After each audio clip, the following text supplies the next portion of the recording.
Hey, what's going on everybody, and welcome to episode number 7 of the Simply Complicated podcast. Of course, I am Sam, aka Primalliquid, and just like always, we have Alan and James here. And we're the three idiots who basically take the simplest of things and make them far more complicated than they need to be. Three idiots? Yeah, you're the middle of you, mate. Group effort, you know? It's like, there's no such thing as I in team. So we're all a part of this. But there is a me. Just saying. God damn it. So we have some funny topics this week. One that has actually completely proved me wrong initially as well. So I think we should probably just jump into the first one. So when that happens. You know back when I was really worried about the PS5 overheating, and I thought the Xbox would be fine temperature-wise. Do you mean when I told you that those vents were going to be good enough and it's going to be fine, and you said, no, I mean, the way it's shaped. To be fair, I still have a problem with the vents, but that's not where I'm getting to. So, now that people have been getting hands-on with the consoles and that, it seems the situation has completely flipped. So, the PS5 is running extremely cool and quiet, and the Xbox, even in standby mode, is getting so hot, a reporter has actually burnt their hand on it. On a live stream as well. That is... I can't even understand how something like that makes it through R&D. It's like, surely they would have tested how in hot the in standby as well, it's hot. There's got to be something shorting out in there or something. It is pre-release hardware. It could change. Yeah. I mean, this close to release? Not a lot. It's very doubtful. It's like, you've got to think, they would already be shipping the units out to stores and things like that. They would have they would have already left production facilities and be on the way to like warehouses and shit. Yeah. So probably not a lot going to change. One interesting thing though is it seems the temperature is coming from the storage bay. So like where the NVMe drive is. NVMe drives are very finicky when under heat. So if that is actually overheating, that's going to cause a lot of problems. It's like it will basically slow the drive down to a halt if it gets too hot. Also, how many fans does the Xbox have? I think it's one at the top. Just the one on the top. There's nothing at the back or anything. I don't think so. I could be wrong, but I don't think so. I think it's like the PlayStation where it's just one fan basically. Yeah. But it's worth saying as well that it overheats on standby, but when they were playing the games, they weren't even Xbox new games or anything. They were compatible games. They were backward games. Here's the thing, you know how they were talking about the Xbox when it was playing games? They didn't mention the temperature when they were playing games. They only mentioned the noise. So, while they are playing games, the fan is essentially really, really quiet. Like, you can barely hear it, like, even without headphones on. Yeah, but the entire time the console is hot to the touch. Yeah, so there are either two things I think are going wrong here. Either the fan is rubbish, like it's a little tiny fan in there, or they've gone on a way too conservative on the fan curve. The thing is, the fan was supposed to be the main feature of it, though. Everybody was talking about the fans on the top. This is going to change everything. Everything's going to get blown out. I mean, if they're only using one fan, like at the top and that, then that'd be an exhaust fan. They'd have nothing really sucking the air in. But you've also got people saying that it's like a fireplace. You can heat your room up. It's pretty ridiculous. That's the thing, it's like, with the level of technology right now, like, they will get very, very hot without proper cooling. And it's like, one of the funniest things I've seen about the PS5 is Sony didn't invent a PlayStation 5. They invented a fucking heatsink. Yeah. Because it's like, that thing is massive. That is the biggest heatsink I've ever seen. But do you think it's got something to do with the size of the Xbox as well? Because it is pretty small. Now that we've seen the PS5, it's pretty small. I don't know. It depends on how they've got the layout inside. Like they did try and cram a lot of stuff in because we've seen those like I guess like blueprints where they just have the console and then they just have it like coming apart into multiple different PCs and that. Obviously they're all like rendered videos and that, so it's not like the actual console itself. So we don't know how tightly compacted everything is. That's what I'm thinking. Like, is there not sufficient airflow inside there, which is why it's overheating? Possibly. I mean, if they do only have one fan, though, they wouldn't have an intake fan. So that could also be a reason as well. Because it's like normally you would have, well, ideally you would go intake and outtake, like intake and exhaust. So if you have like free exhaust, you would have like free intake, for example, just so you've got neutral pressure. Because I mean that's just like a dust thing, stopping getting a big dust build up in there. So either way, overheating on standby. I think it'll be interesting to see if we've already seen PS4s explode.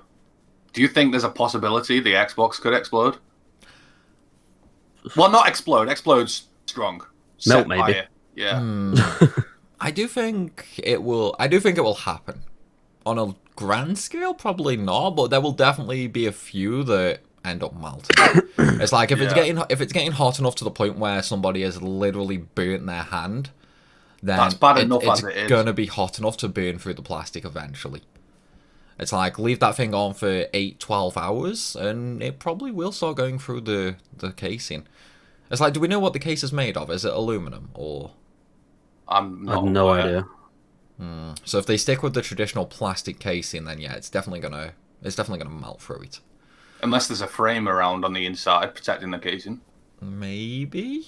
But considering someone has burnt their hand on the outside of the case, that's doubtful, to be fair. Because it's like... Yeah, but it could be getting the heat off it, causing people to burn their hands, but not enough for it to melt the case if there's framework. I mean, if you can actually, like, burn your hand, then over time it will melt through a plastic What case. I don't get is, how have they not put in a way of, like, to distribute the heat? Like, instead of just having this hot box. Probably because they've tried to cram too much inside together. Like, that's one thing that I'm actually pleased to be wrong about on the PS5.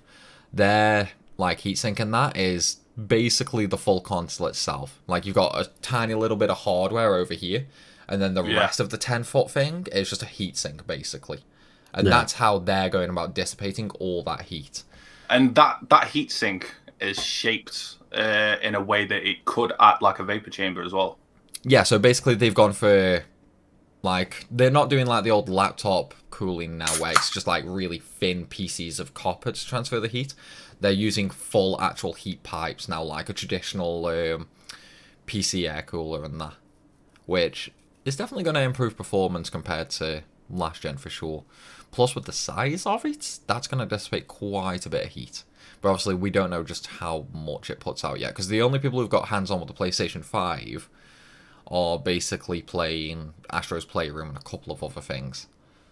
So there's no real stress being placed on them yet, I don't think. And ironic how the words hands-on were used with the Xbox. Because hands-on caused hands burns.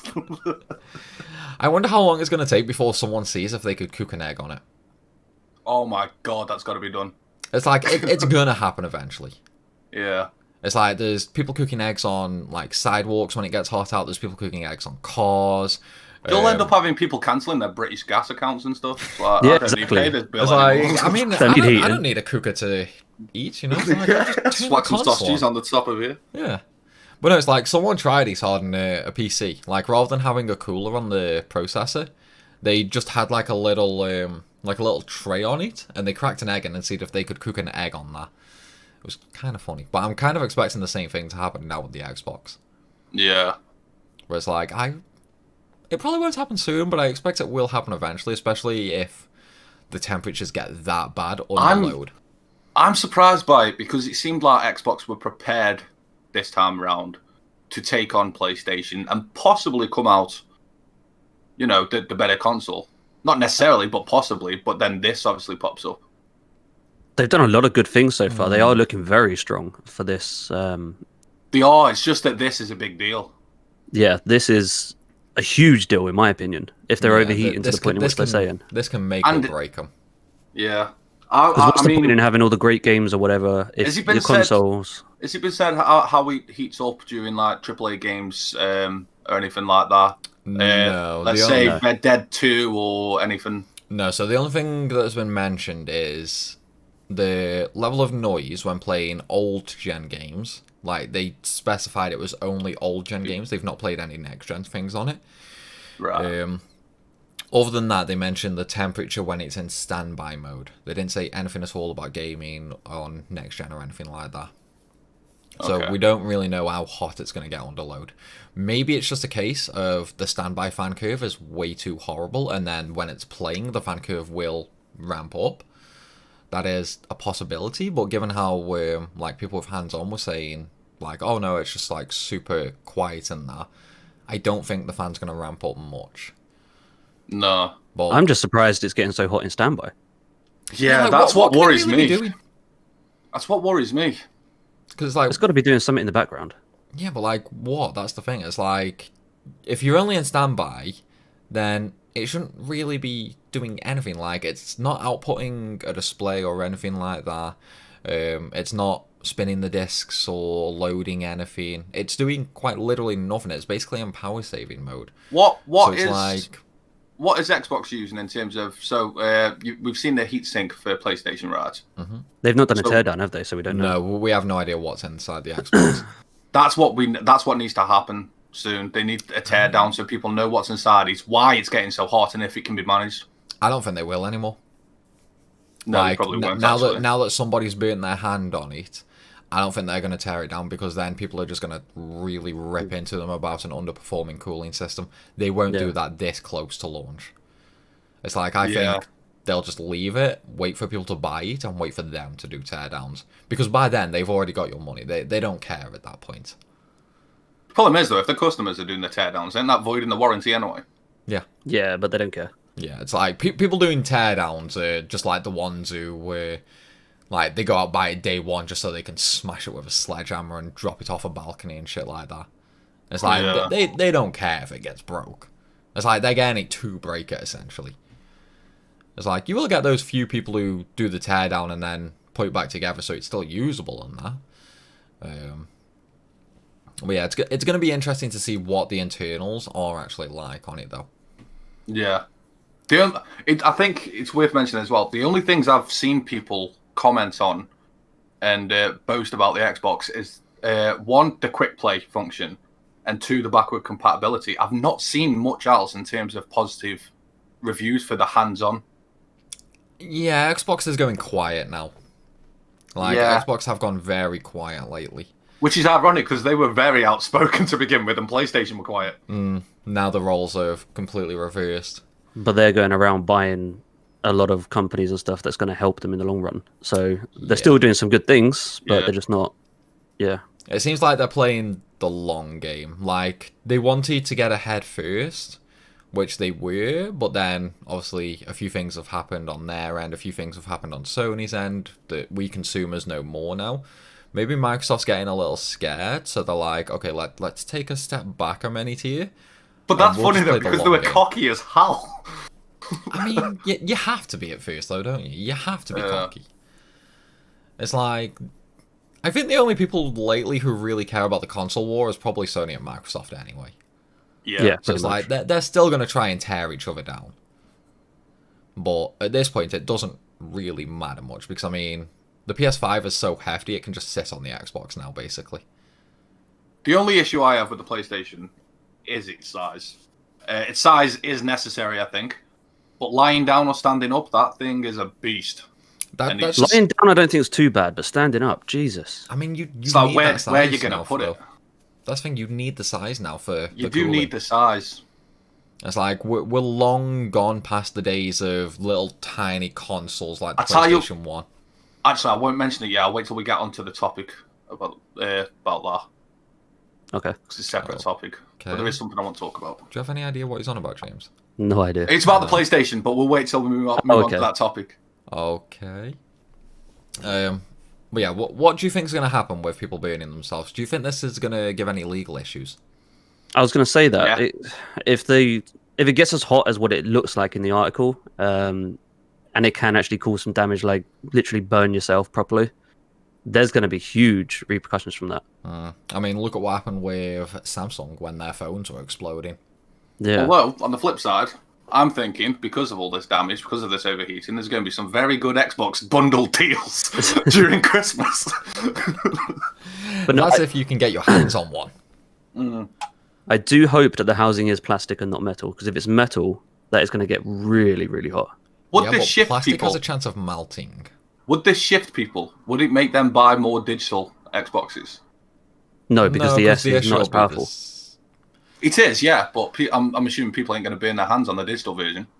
I mean, it's also smaller than the X. Keep that in mind. So maybe the issue would be present on that as well. Yeah. Like this is so the S versus the X will be a pure conjecture thing. It's smaller, so obviously it's still going to have worse cooling than the X, but it's also far less powerful, which means it's not going to be putting out as much heat as the X. So until people actually get their hands on it, it's brilliant thing about that. It's going to be one of them things. You have no idea. Like, it could be hotter, it could not be hotter. Brilliant thing about that is everybody talks about a console war, but I think it could come up to Xbox's own console war of X versus S. Probably. Especially with the new information that's come out about the X, and like you just explained about the S as well. I think we might see some digital versions shifting. I still can't understand why the S is even a thing, if I'm honest. It's current gen. It's a current gen Xbox, basically. It is, but that thing will sell just because someone will say, I want the new Xbox, I want the new gen. I mean, that thing will probably sell because of its price more than anything. The only thing I don't really understand about Xbox with this generation coming, with the Game Pass, they're going to put literally every game on there. So why do you need the console? Because they're now allowing you to play on your phone, on the PC, on anything like an iPad. Keep in mind, Game Pass is still split. Not all games are available on PC, for example. Like, if you look at Games Pass, they're like pretty much everything can be played on the console, but only like a third can be played on PC, for example. Yeah, I think it's when they announced on PC. When they announced Game Pass Ultimates to go over to PC, I think it was its PC's own Game Pass for its own selected Xbox games, not just the whole catalogue of Game Pass games. Because what I've been reading about it is, like, with the new way that they're going to be doing it, you can literally, even if you don't have your console with you, you can just pop out, open your phone and play it on your phone. Which, in theory, you don't really need a console then. I mean, it depends on how they do it, because remember, you could do that before with the PS Vita and the PS4. So your Vita, for example, would just connect to your PS4 and you would play it over the internet. But you don't need to be at home. You can be at work and just pop out your phone and just start playing your Xbox games I know, but what I'm saying is maybe it's the same sort of system. Like, one thing I used to, for example, was when I was working in IT, I used to take my Vita with me to, like, where I was working, and I would just play on my Vita, which was then connected over the internet to my PS4 here. Yeah. So I was playing my PS4 games on my Vita at work, basically. If the question is what's the point, if the question is what's the point in having a console, buying a console, I think it's because, yeah, some people will play on a handheld or whatever, but some people also want to play on their TV, regardless. I mean, the way I think they're going to do it is the handheld itself is just going to act like a screen. It's going to connect over the internet to your console. Your console itself is still going to be, like, running the game. It's just going to be streaming it over to your device. The way the PS4 and the Vita did. That would make more sense if it is. Like a Miracast kind of thing. Sort of. Yeah. Yeah. So it's basically, the way I think is just they're going to do it the same way the Vita and the PS4 did it. So just remote play, essentially. Okay. Because I mean, if it is that, then yeah, that's understandable. Well, when you think about it, like, the phone's not going to run a AAA Xbox game, is it? Well, no, but it's streaming it to it, isn't it? So it doesn't have to take so much power. That's what I mean. The servers are taking more of the power. That's what I mean. So it's like, the streaming itself is probably going to be done from your console. I think that's the way they're going to do it. Because then that way they can still sell the console. Yeah, basically. That's the way I personally see them doing it anyway. I mean, it's the way that makes sense, so hopefully it is that. Because from what I was reading, it's just like, well, I don't even need to buy the console. I can just get the Game Pass and play it on an iPad, like, or anything. Yeah. Although it must be that. You don't know what games you're going to be limited to, though, as well. Because obviously, Game Pass, only console gets everything on Game Pass. So you could end up with mobile having a very small selection, PC maybe having a third to half of the selection. So it's like you could end up missing out on some good games without the console as well. RBHD pointed out that it's a mix and match over the platforms of the PC and such. What do you mean? So you could have some that are running on Xbox and play it on the PC. So it's not Xbox Game Pass games exclusively playable on the PC. You can take some Xbox ones across, and then there'll be some PC only ones as well. Okay. Okay. While we're on the topic of console overheating, though, I need to hold my hands up in the air. I was wrong about the PS5. So we. The brilliant thing is that just makes me right. No, because your point was the vents, but now that we've seen the actual teardown, and I might as well add, like, the console was basically as big as the guy doing the teardown. Did I not say that the heat is going to be sent out where the vents are out of the console in that direction? Of course that's the way it would happen. But a lot of people's point was the vents are so big that it's going to have amazing airflow. Half of the vents are useless because of where the fan is. Like, the fan's basically in the middle of the console. And yeah, if you have you seen the hefty hull? It is a hefty fan for sure. I think they could have done a little bit better with the vent placements, though. Because it's like, the vents are going around the top of the console and, like, down the back and that. The fan's at the side. So, while it is getting the airflow... By the way, did you do your segue? Which segue? Did you do your segue? What segue? I'm assuming we've drifted off onto the conversation about PlayStation. Yeah, the PS5 teardown. That's what we're on about now. Yeah, there's no segue. That was so weird. I mean, there was a segue. It was just an amazing one, so you didn't even notice it. You said I was wrong, and then we were just talking about it.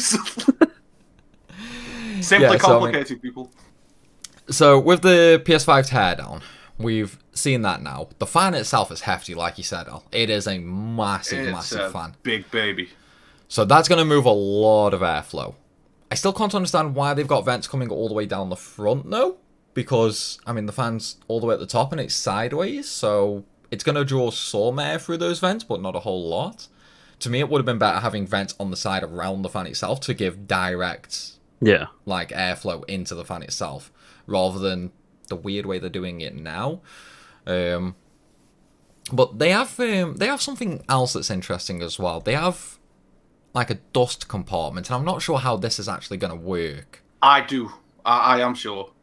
So that catches all the dust as you would expect, and you can hoover it out.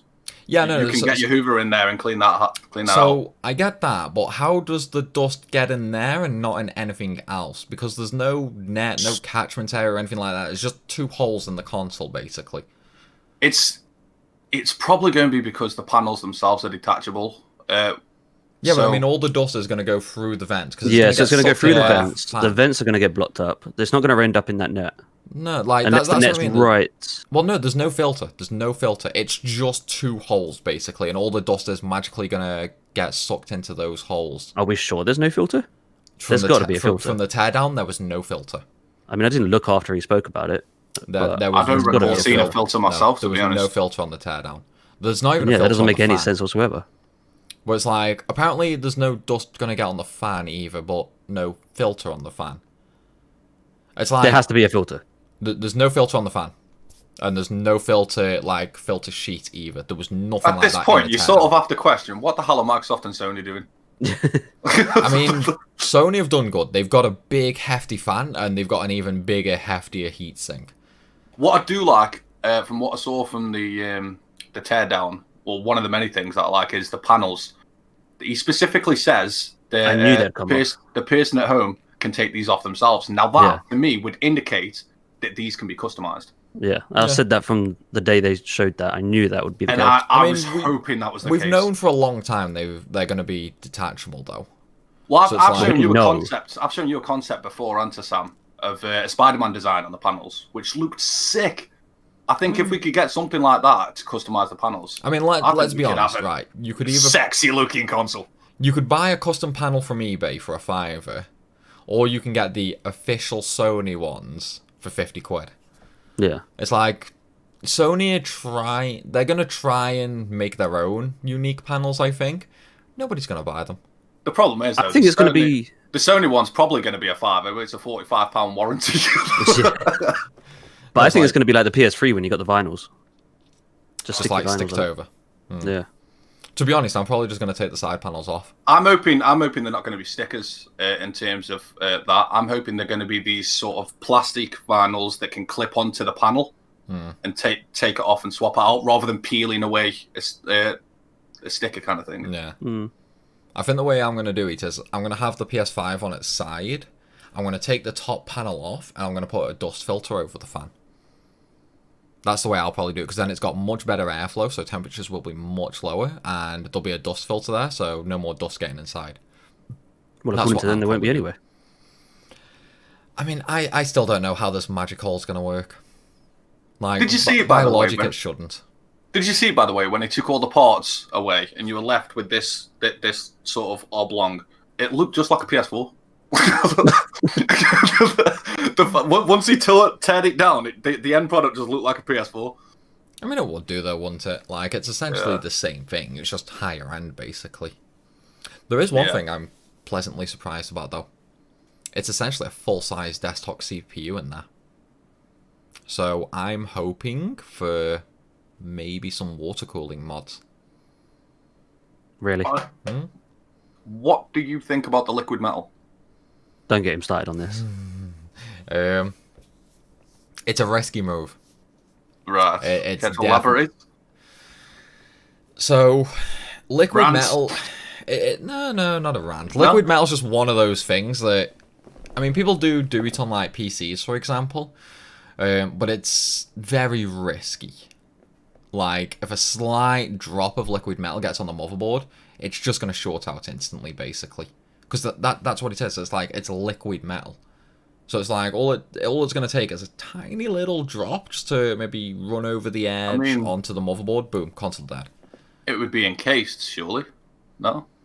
From the look of the teardown, there is like a small compartment that sort of covers it and blocks it in. But on a scale of how many units they're going to produce, there's going to be a lot of dead consoles just to do to liquid metal seeping out, I think. Right. Like, how many? I don't know. But I definitely foresee it happening. I think in terms of temperatures, it's a cracking move. In terms of longevity, a little bit risky.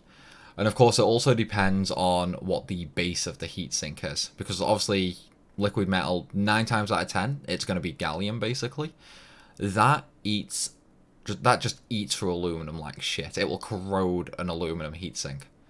So it depends on what they're using for their heatsink material. I imagine at this point they know the difference, like they know the differences in metals in there.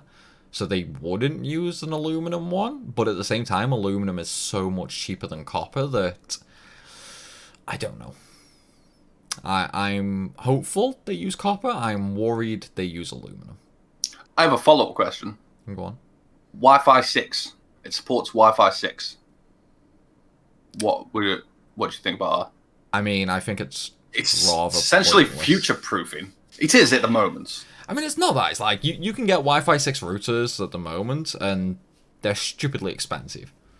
Like, there's nothing really that can fully take advantage of Wi-Fi 6, to be fair. It's like, you've already got I think it's their stamp of future-proofing the console. Honestly, I think it's just going to be completely useless. Like full stop. Throughout the life of the PS5, it's just going to be useless. Pretty much. It's like, Wi-Fi 6 is still somewhat fresh, and as I say, the routers are expensive for it. You're going to have a few people who can take advantage of it, but the vast majority, they're just not going to bother. Because, I mean, it's like, how many... Oh, go on.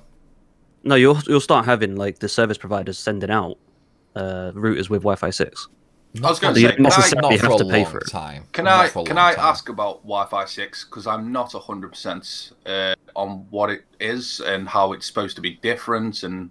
I mean, faster, wouldn't it? Yeah, it's just essentially a little bit faster, basically. It's like, you know, at the moment you've got like 2.4 gigahertz bandwidth and a 5 gigahertz bandwidth. Yeah. It's essentially the next step up from that. Like that's the easiest way of explaining it. So it's like you're going to get a bit faster, a bit clearer signals and things like that. It's basically future-proofing it for, you know, big-name streamers and YouTubers, I guess, though. I'll be honest. You'd think they'd be spending the money on it, so... Big streamers and stuff, they won't be using Wi-Fi. No, they'll be using... Actually, no. So, true. It's like anybody who wants good internet performance on the console will connect via wired anyway. Yeah. Plus, because of the cost of Wi-Fi 6, it's like, you mentioned it earlier, James, the ISPs will start sending routers out with it. That's not going to happen for a long time. just because. Yeah, but we're going to have the console for a long time, so yeah, it will be at some point during its life. Yeah, but I mean, it's hard to say when the cost will go down though, because it is still a fairly new thing. Yeah, but again, the cost doesn't matter if you get it with your ISP. You're not having to go out and buy the router. But what I mean is the ISP is not going to give these big expensive routers away until the cost lowers. And actually, Wi-Fi 6 isn't going to be completely pointless. You will have people who can't play in the same room as a router for a wide connection. No, but the differences between like the 5 gigahertz is negligible. Yeah. It's like there is an improvement, but there's not much of one. It's like your regular average Joe ain't gonna notice the difference, to be fair. Plus, the people who can currently shell out for Wi-Fi 6, something tells me they can afford to spend 10 quid, $15, whatever, on like a 10-meter cable that they can just stick through the wall, you know? Yeah. Because it seems to be one of those things that, like, I suppose somebody could take advantage of if they want to, but I don't necessarily see a reason to. Like, it's one of those weird moves, as far as I'm concerned. I don't feel it's put the cost up of the console, so I don't really care either way. I don't think it's a good or bad thing. It would have contributed a little to the cost, but not a huge amount, no. Yeah, so I don't think it's a bad move. I just don't think it's something to get excited about. Yeah. Basically. But obviously, during the teardown, we did see everything for the PS5. It was a beautiful video, that was. I loved every minute of it. I mean, dude, it's like I said, that console was as big as the goddamn guide. That was my favourite part, the very start. Did you see the parts, though, when they were all laid out? It pretty much filled the table. Yeah. I mean, that's the same with all console teardowns. Like, they always do that. It's like if you go and look back at PS4 teardowns, they had a table pretty much the right size to make it look like there was a lot more than there really is. It's like, they do it every generation. But no, the size is big. The size is big. The only question, though, is just how big are we talking?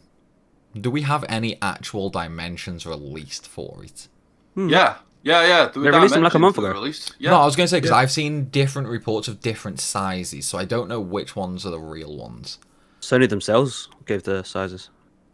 Did we not speak on these sizes in a previous podcast? I don't think so. I feel like we did. I think we spoke about it, but it wasn't on the podcast. But yeah, the sizes were released. Oh, well, no, I haven't seen any official ones from Sony. All I've seen is like third-party sites reporting on sizes. But as I say, I've seen a few different ones, so I have no idea which ones are actually accurate. So no, I'll have to take a look at that later, so I can start clearing space for when I eventually get my console next year. I've seen comparisons of the Switch sat next to the PS5, and it looks so diddy. I can imagine. It looks so cute. Anyway. The Switch is diddy anyway, to be fair. I know. But in scale comparison, though, it just makes it look like a microchip. I do really like the stand they have for it. The round base. Yeah. Yeah, and it's not just sitting either, it screws in. Yeah, that's one thing I like. It is actually a screw instead of just sitting on it. Just like the PS3... Unless you have it sideways. Actually, you can have it... Oh, yeah. It clips in, but it gives that about inch from inch at the bottom from what it's sitting on. So, like, if anyone ever did this with the PS4, where you place something underneath the PS4 when it's lying down to give an inch space, the stand with the PS5 gives that for you.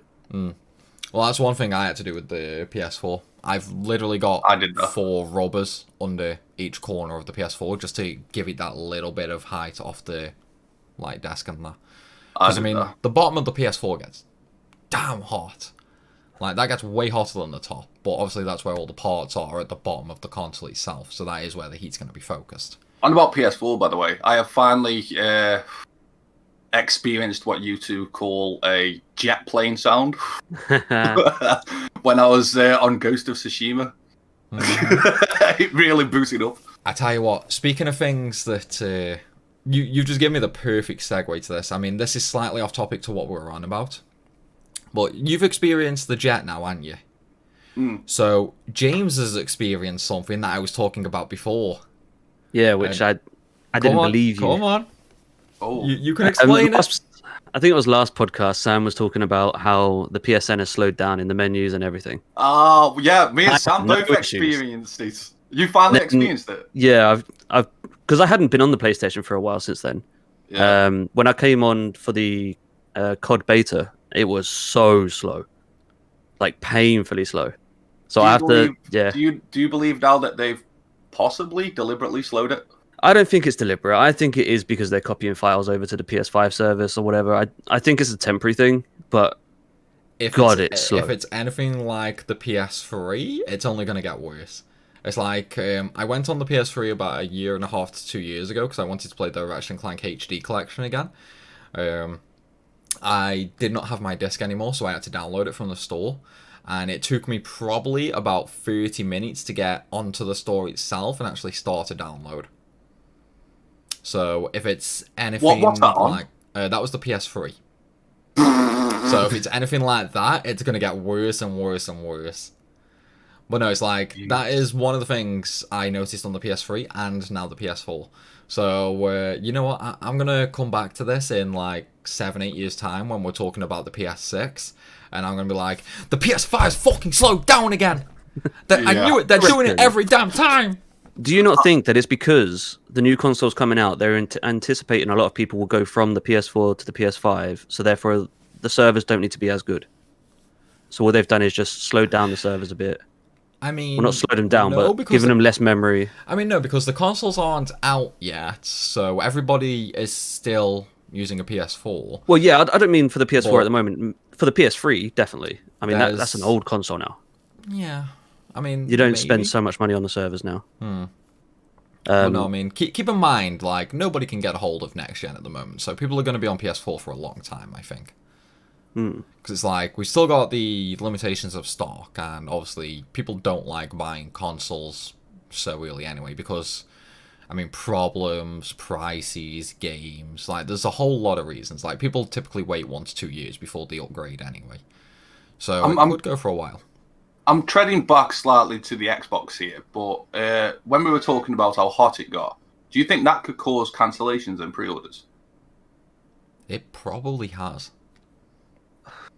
Like, I don't think so. I don't know, with somebody legit burning their hand on it, I think some people would have been like, okay, there are problems here. I think they might have cancelled the pre-orders. Like, not a lot, but I think some people would have done. But then, either way, those pre-orders just would have been refilled instantly.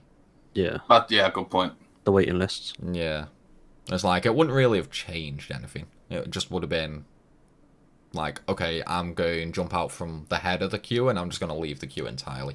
So it just would have been the next person in line to get his console, basically. So I don't think it would affect it too much, you know? See, if it was me, I don't think I would have cancelled. Because I would wait to see whether or not mine gets that hot. If it does, then maybe I'd return it rather than cancel it. I'd probably do the same. Because, I mean, they have like they have a warranty and you've got, like, it's an electronic, so you always have 28 days to return it anyway. It'd be nice in the winter, though. Dude, if you want something... Hey, you've got your gaming PC now. You don't need to worry. Yes! It's like, just play a AAA on that. I'm sure that'll start cranking out the heat. Can't wait to try this baby out. Anytime you get cold, just put a benchmark on. You'll be fine. I tell you what, though. You're so unlucky with technology. I am. Like, I cannot help but laugh at it anymore. What was it, the first one I bought from you? Power Surge, lightning and everything. Yeah, you got it. You got done by a lightning strike, didn't you? That thunderstorm. Tried the graphics card, which couldn't really be replaced. Yeah, it's because it was a Dell-specific motherboard, and they decided to lock every other card, basically. And then with this one, the first motherboard was dead on arrival. I can't help but... I mean, I shouldn't laugh, but it's so funny. You are so unlucky with technology. If I didn't laugh, I'd cry, don't worry.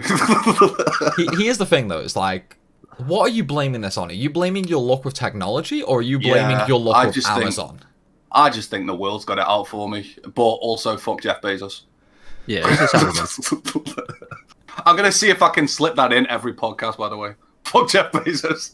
I mean, with the luck you have with Amazon, you probably could, to be fair. They don't like me. They don't like me at all. I mean, you're probably giving their customer service shit. Either that, or maybe Jeff Bezos watches the podcast and he's like, you know what, fuck this guy. It's like, probably not, but you never know. Well, no, you're definitely unlucky with technology. But now you're up and running, so now we just have to wait and see how long until your next technological problem steps up. Oh, yeah. I'm sure that second I start streaming from this, I'm going to get a blackout. You'll have some sort of issue, that's for sure. Yeah. Yeah. Right. You know what? Since we're talking about PCs, we might as well move on to some really, really, really big PC news. And I think I'll just go ahead and preface this right now with Intel. Rest in peace. It wasn't nice knowing you for the last 10 to 15 years. Before that, you were okay, but then you became a dick. Can we remind what this was titled as? Basically, Tech World on Fire. So, Intel they've been struggling for a while now because AMD have been just destroying them. Like, that's the only really way I can put it. Like, AMD have been destroying Intel. Obviously, we had the initial Ryzen, like the first series Ryzen. It didn't really do much to Intel. Like, it was a really big step up, and it sort of put AMD back on the map as a potential candidate for a processor. Then second gen Ryzen came out, and that was basically where they took the crown from Intel. And they were like, okay, yeah, you know what? We can match your performance, only we're like a fifth of the cost. What are you going to do about it? So a lot of people moved over to AMD then, but the enthusiasts who wanted like the true peak performance, they stayed at Intel because it was a little bit faster. They still had more cores and things like that. Gen 3 comes out. Again, AMD, more cores, faster speeds, and this is what cemented AMD, basically. Whereas, I'm going to ignore Gen 4 because that was only laptop processors. Yeah. Now we have Gen 5. That was announced the other day, October 8th. Intel has no chance. Intel is fucked. Have you seen... Go on. No, I was just going to say, it's like the prices that AMD are giving now with their performance, it's like 16 cores at 4.9 gigahertz. So they still can't break that 5 gigahertz threshold. But I reckon it's going to be a pretty easy overclock to 5 gigahertz all cores. And all that for, I think it was like $750 or something like that. So probably $699. It's probably going to be the equivalent of the $3950. So there's two things that just made me laugh about Intel. So you know when AMD announced about what they were going to do their showcase about the new CPUs and stuff? Yeah. Intel posted something about, I can't remember what it was, but it was involved them saying how... Yeah, we're still the king of games. Yeah, that exactly. Was one day before AMD's press event. Wait, but what? Did you see when they announced their new CPUs? No. They forgot the name of their own CPUs during the actual thingy. They couldn't remember the name. All they did was bitch about AMD. They didn't actually say their own product more than twice, I don't think. But they said they bitched about AMD about like 40 times. Sounds like panic. They've gone right downhill. Can you blame them? They're so far behind at this point. The names of your own CPUs. Yeah, but if they've got no chance now, they might as well just be like, well, fuck AMD. Pretty much. The only people who are going to go down in a blaze of glory. The only people who are going to stick with Intel at this point are the Intel fanboys. That's literally all it's going to be. There's no reason to stick with Intel anymore. There is a big chunk, though, of Intel It depends. For gaming, no. Other things, they are still better at some things. So, the vast majority of things, AMD are better for now. The very, very tiny minority is because Intel still has a normal desktop 18-core CPU. So, they do still have 2 more cores, 4 more threads than a normal AMD desktop. But, in that same markup and that, you have Threadripper versus Intel's Xeon lineup. So sort of the high-end servers, lots of cores used for high-end 3D modeling and things like that. Yeah. So we've seen the 5000 series for desktops, but they haven't announced anything about Threadripper yet. Now, Intel doesn't really care about its desktop market anymore, I don't think, because all their money's in Xeon, basically, like servers. Because, I mean, a lot of their Xeons can go for like 40, 50 grand a chip. And obviously, servers have multiple chips. So it's like, Intel, I mean, yeah, they're probably annoyed that they're losing the market share, but it's probably not a big dent in their earnings, I don't think. But once AMD announce like the new Threadripper, dude, I can't wait to see what they unveil. It's like they're going mad on speed now. Like, their speeds are getting really fast, and Intel can't keep up with their speed with the amount of cores that AMD are. So it's going to be interesting to see what happens moving forward.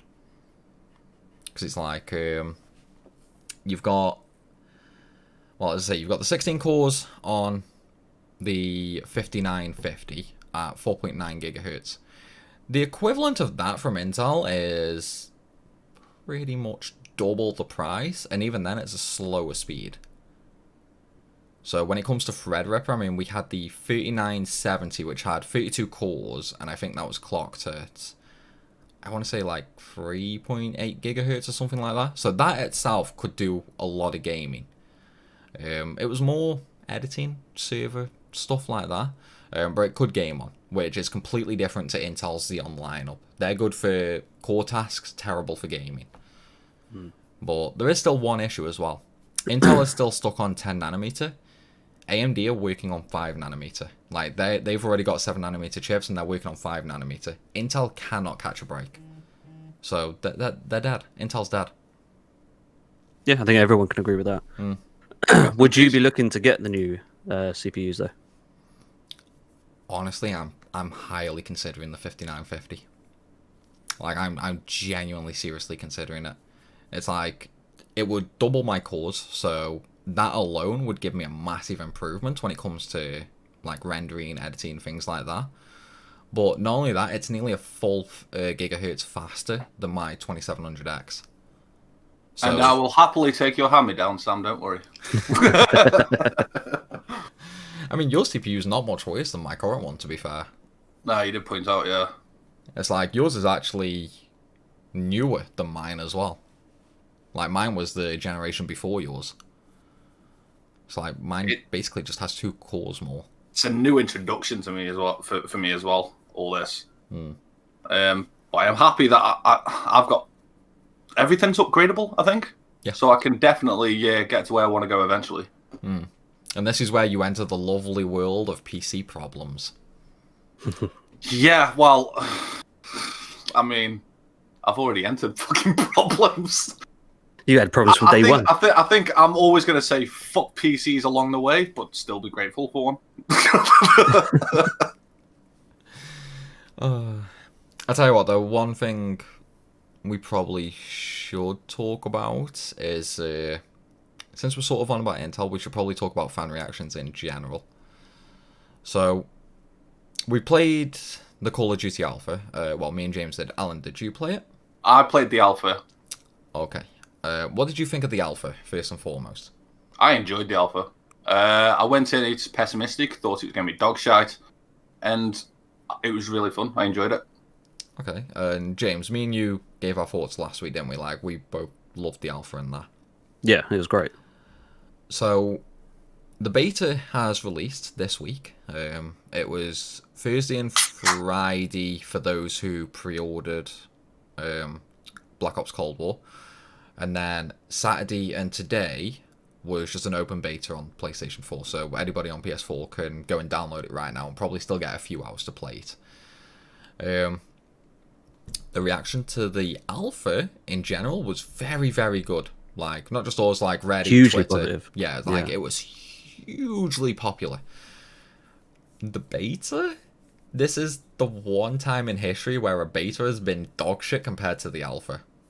It just doesn't make sense. I've not played the beta, so I'm assuming they've fucked it up.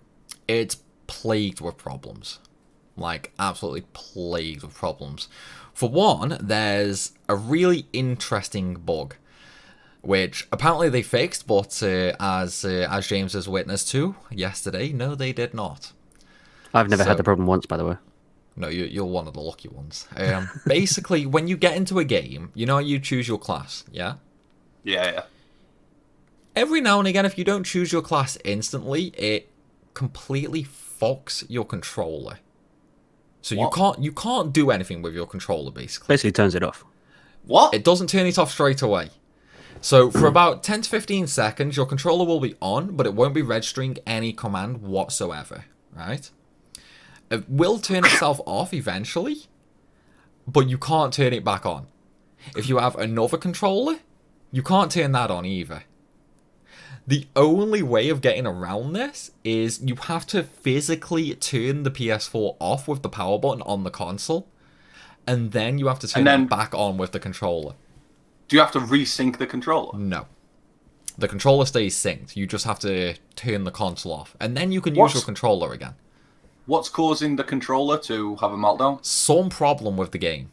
So there was a massive Reddit thread about it, and there was genuinely thousands of people with this issue. Treyarch did release an update, basically saying, "Yeah, we fixed this issue," and for the first few hours, the way that was said makes me fucking think no, they didn't. For the first few hours, it was okay. Like, I had no issue for the first few hours, and then it started happening again, and I think yesterday it happened 5 or 6 times throughout the day. I don't know, when you was with me, it was about 3 times. So yeah, about 5 or 6 times throughout the whole day. Would this be mid-game? No, to start again. Just if you don't load, pick your load up. It's only ever happened to me under 2 circumstances. So, firstly, it's always the same mode. It's the 12v12 domination mode. It's only ever happened to me in that. Secondly, it's only ever happened to me on 2 maps. Mainly one, though, which is Cartel. It's happened to me once on Armada.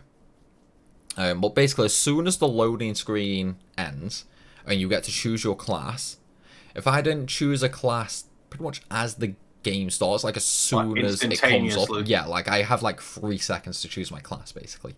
If I don't do that, chances are it's gonna happen. What? I just don't get how the game can do that to a controller. I have no idea I'm not either. understanding that. I've got so many questions. It's like no, actually, I have the one question. How?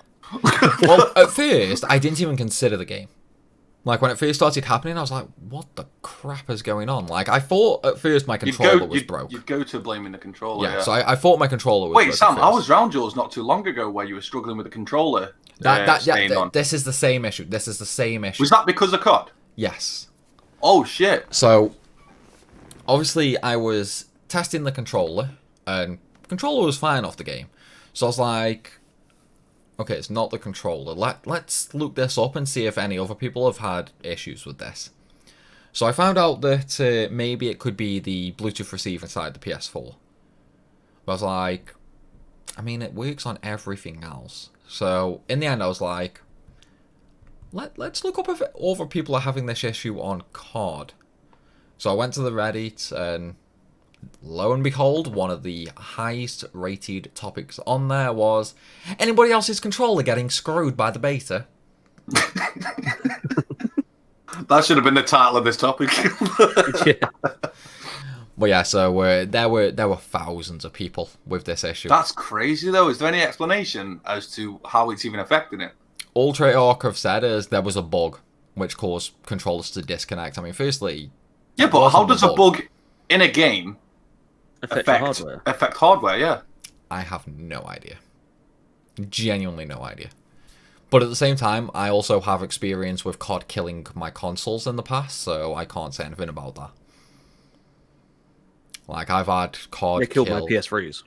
Yeah, but that's because it's ran on the console, PS3s as well. That's because it's ran on the console, though. This is different. This is the controller. Yeah, I know, but I mean, that's still software interfering with hardware. Yeah, it must interfere with the Bluetooth or something. It's got to. It's got to be some bug which is doing something to the hardware in the PS4, which is just corrupting it or something. I have no idea. But no, it's so annoying when it happens.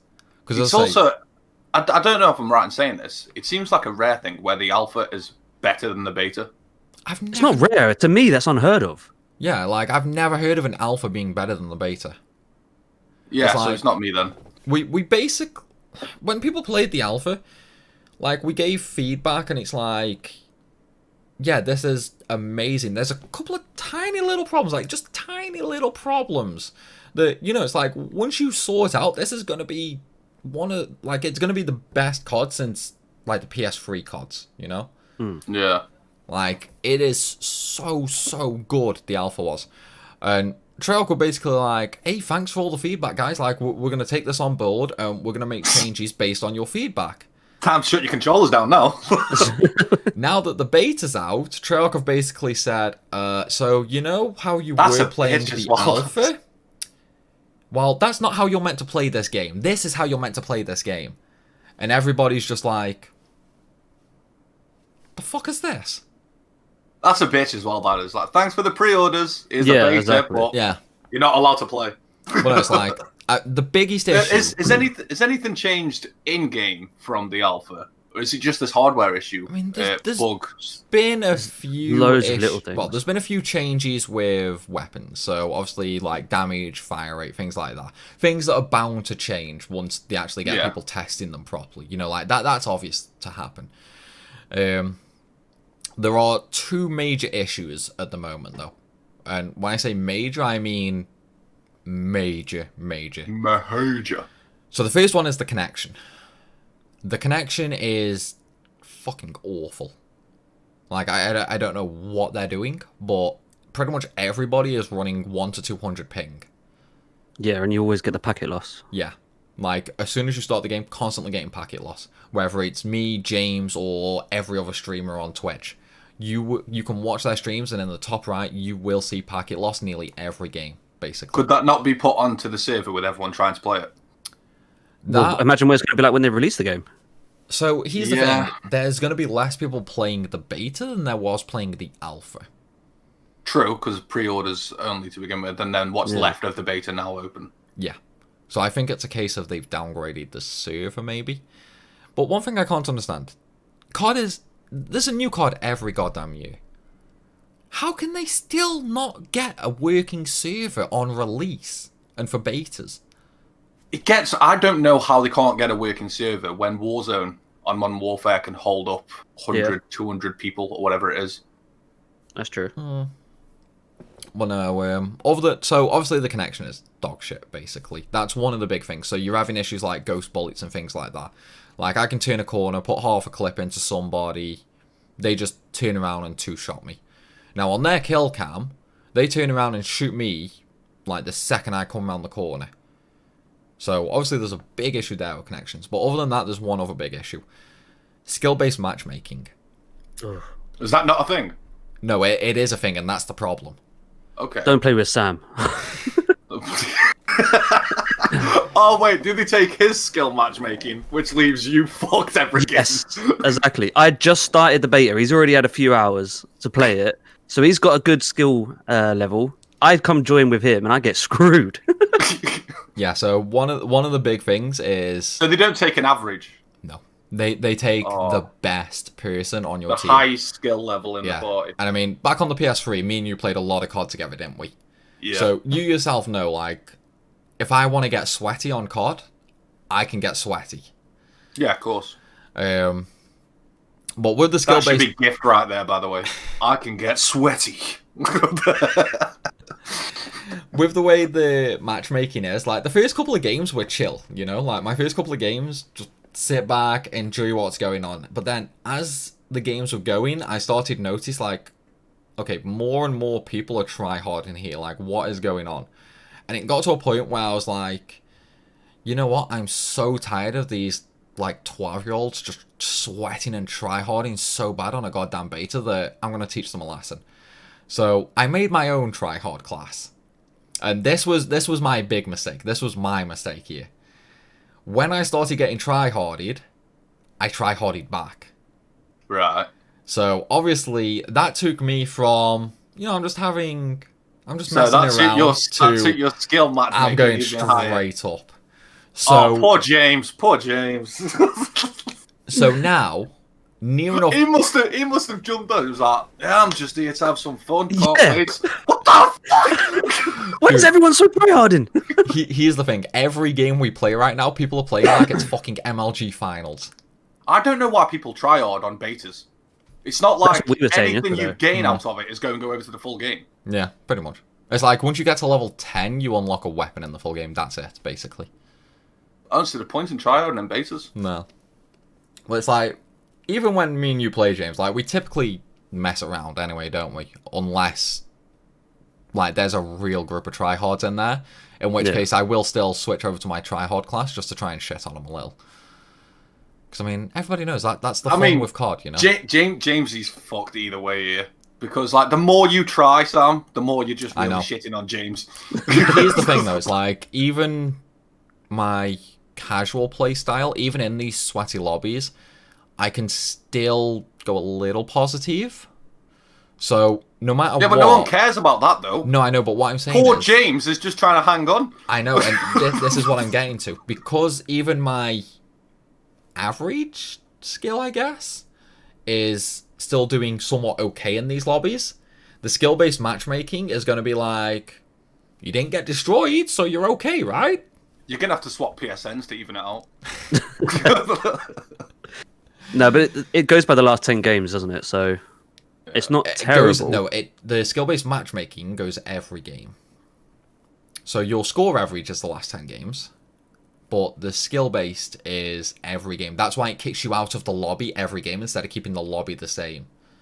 So, you know, after we have a game, it kicks us out of the lobby and then it researches for a new lobby. Yeah. That's because of skill-based matchmaking. Because when you look at the last 10 games, it gives you an average skill level. No, average score. I thought it was... Oh, okay. That's just your average score. So, like, your score per minute and your average score over the last 10 games. That's all that is. So, in theory, if you had one really shitty game, the next game won't be a try-hard lobby. Sort of. So, this... Yeah, but by that logic, he should never have a try-hard lobby.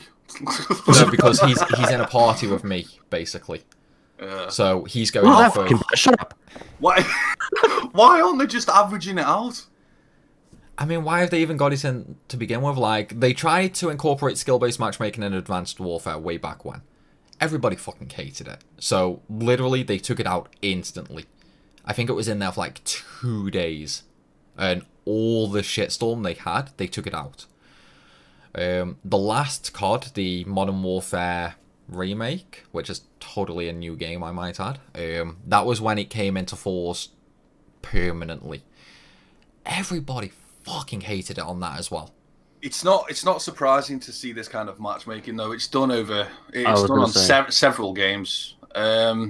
It happens to me. I play Rocket League, as you know, Sam, and when I'm in a lobby with like a Grand Champ or whatever, my skill level will be ignored, and they'll take his skill level, and then I'll come across these beasts who I have no chance against. It happens on a lot of games.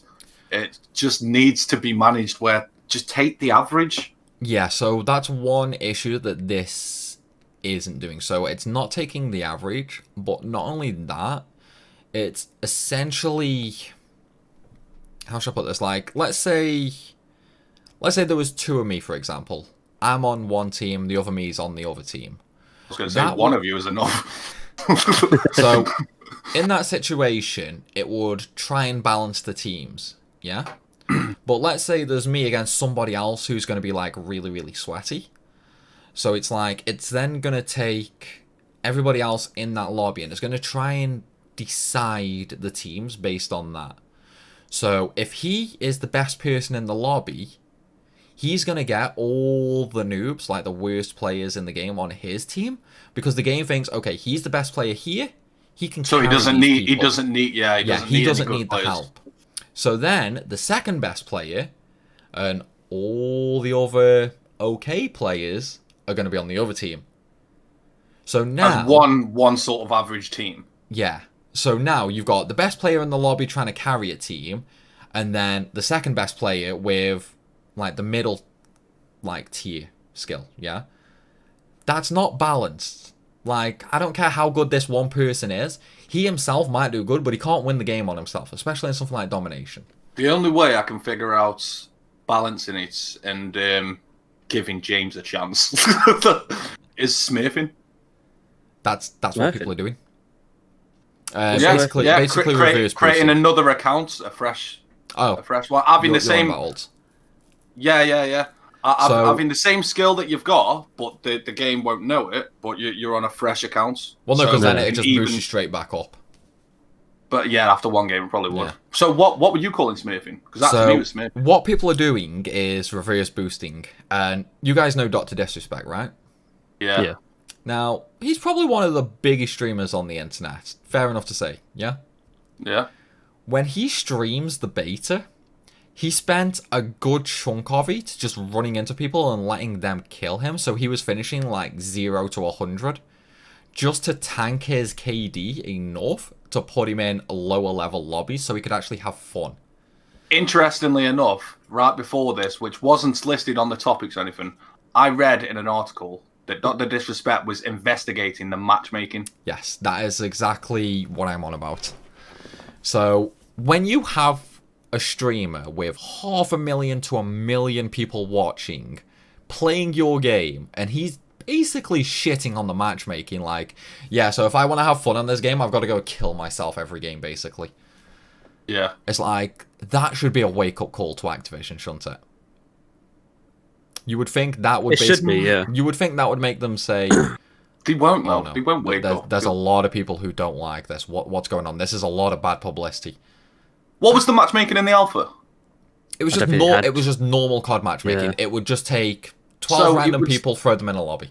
So it would suggest to me that if this is in the beta, that's probably what they're going to run with in the final product. That's what people are expecting, but hoping not to happen. Remember, it's a beta, so it's still for fixing. So they're still going to make changes. So that it won't necessarily... but again, it's the situation that the alpha was better than the beta. The beta is probably where they take out the little bits that need to be taken out, but... Yeah, but overall, it's pretty much... With the alpha, it was, let's find out what's wrong with the product that we've already made. Right, let's fix these things. And now you got the beta where they fix the things. And in the beta is where you say, hang on, this fix didn't work, so let's change that back, and so on and so forth. So it could still go back. The problem is that it's not necessarily staying. They've had now 5 days to turn SBMM off, and but they're probably leaving it on, hoping that we'll be like, okay, it's not that bad. Yeah, but they've not even commented on the massive amount of hate for it. I think they'll miss out on a sales. I think they'll miss out on a sales tactic here. Here's the Remember, we've still got the next beta. They won't do this, but I think they could release 2 copies of the game, Alpha Edition and Beta Edition. Nah. Here's why they won't remove skill-based matchmaking, though. Because it lets the casuals stay in a level on their own, which makes them seem better than they are, so they won't get decimated every game. Now, what is Activision's biggest source of income? It's the casuals buying a nice new weapon skin. It's the casuals buying the expansions. It's the casuals buying a new season pass. Microtransactions. Yes. So they don't give a shit about the people who play the game every day. They care about the massive amount of people who are going to play for a week, they're going to buy a few things, and then they're going to come back every time there's something new, and probably spend a bit more money. The thing is, I think most people are complaining because they want the easy lobbies. They want the noobs in their lobby to get easy games. They don't like the fact that they're against people at the same skill level. So... I hate skill-based matchmaking system, but that's not my argument for why. So, first of all, with the lobbies disbanding every game, you lose all that interaction and the rivalry. It's like, a lot of my friends on the PS3, for example, I met through COD. Like, just random COD lobbies and that. You can't do that anymore if the lobby resets every single time. Not only that, I can remember so many times we would get into a lobby and there would be somebody else tryharding, and me and him would just constantly keep going back and forth. You know, it's like one game I'd decimate, the other game he'd decimate, and there'd be that sense of rivalry. 1v1 me on Rust, bro. No, but that's what I mean. You'd have that sense of rivalry, you know? Yeah. Like, you'd want to compete against him constantly. Definitely, yeah. Whereas you don't even have that now either. Instead, you've got an overly tuned system. Because it's like, I can have a decent game on the beta, and then the next game, it will put me in a group that are literally playing it like it's an MLG final, and I go like 10 to 20, you know? And then the game after that, I can go like 20 to 15. After that, I'm back to 10 to 20. Because it's going every single game. If I go positive in one game, it bumps me up to the next tier. If I go negative, it lowers me down a tier. I can see, when you put it like that, I can see why they're doing that. Because it's competition. That you need to stay at the peak of your level. But here's the thing, though, like... But it's ruining the enjoyment. It's not that, it's too overly tuned. So, for example, if I go 20 to 15, that to me is my average skill level. Yeah? Like, that is me in a lobby of people around my own skill. I'm not negative, and I'm only a tiny bit positive. Whereas, if I'm going 10 to 20, like, that's not my skill level anymore. That's my skill level from 10 years ago, you know? Yeah, but that's why they put you back down again. Yeah, but they shouldn't put me up to that in the first place if I'm only going 20 to 15. Yeah, that's true. It's like, if I did, like, 30 to 1, for example, then yeah, move me up a tier, you know? Maybe move me up 2 or 3 tiers. But I think you should only move up a tier if you're getting a 2 to 1 KD in your current tier. I just don't think it should be every single game. I think it should be, like I said, every 10 games. What's your average? I think it should just be when you search for the lobby. Like, keep the lobbies as they are. Do the skill-based matchmaking on the initial lobby you join. And then keep that until you leave that lobby and join another one. Because, I mean, it's like, people can have one good game. So based on this, do you two think you're going to be buying COD? I mean, we've technically already brought it. Rest in peace. I mean, I'm not too fussed if there are issues with the multiplayer, to be fair. Like, shit, yeah, because you obviously got the pre-order betas. What am I talking about? But no, it's like, I'm probably going to play the multiplayer a little. See what happens. If it's still as bad as the beta, probably won't play it much. But my big thing is going to be the zombies. Zombies I'm interested in. And like with every COD, I'm interested in the campaign. I think I might be one of the few people that even still gives a shit about the story. No, I still do. I mean, I can't remember the last time I played a campaign, to be fair. But I lost a love for multiplayer a while ago, I think. But the alpha brought it back, though. That's what it's like. Exactly. But if the beta is this case that you're saying, then I'm probably not going to bother with that. The beta zombies and campaign. The beta is free right now, so you can download it and play it tonight. It's not terrible. It's still enjoyable, but there are things that will annoy you. It's like the biggest issue, in my opinion, is the connection issues. Once that's sorted, I don't care if I'm put into a sweaty lobby. Worst case scenario, I sweat back. What do we know about the zombies of the new COD? Pretty much nothing. A while ago, I read something about Alcatraz. I read something about Alcatraz being a map or something. Right, so first things first, remember the old characters? Dempsey? Yeah. So they're non-existent anymore. Their story's done, basically. How can they get rid of Dempsey? No, their story is complete. Like, they completed that last story. They saved the universe. There's still both of them in this game, though. Who forgot now? Chaz and Dave? I don't know. But, you know Verrocked? The original zombies map from World at War. Like, that original tiny little square. That's going to be the zombies map that was shown in the reveal. But... Wait, no. World at War? Yeah. That was Nakdut and Toten. That's the one that's coming back. Nakdut on Toten. Yeah, that's the one that's coming back. Verrocked was... It's the one that was the second one. Verrocked was the second one. Verrocked was on one of the Black Ops, I think. No, it was in World at War as well. It was the second map in World at War. It was the mental asylum. Basically, the first map is coming back. And Nakdut and Toten. Under the map... Well, I should say under the map. You can go outside the building now. So you've got the open area to explore. But then under the map, you've got like a secret research facility, which has like some weird like a lab power thing. Yeah, it's got like some weird power thing in the middle of it, which is essentially. So they're still doing all this bullshit.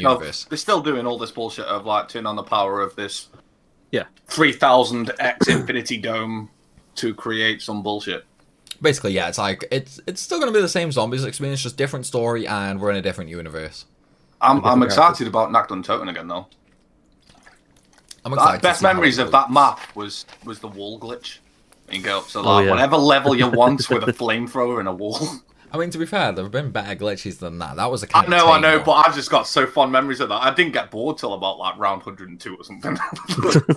I tell you what, I still remember the time did that World at War Zombie challenge that Yoti Slayer had set, getting up to around 1,337. And how much game time was put into that? 8 hours.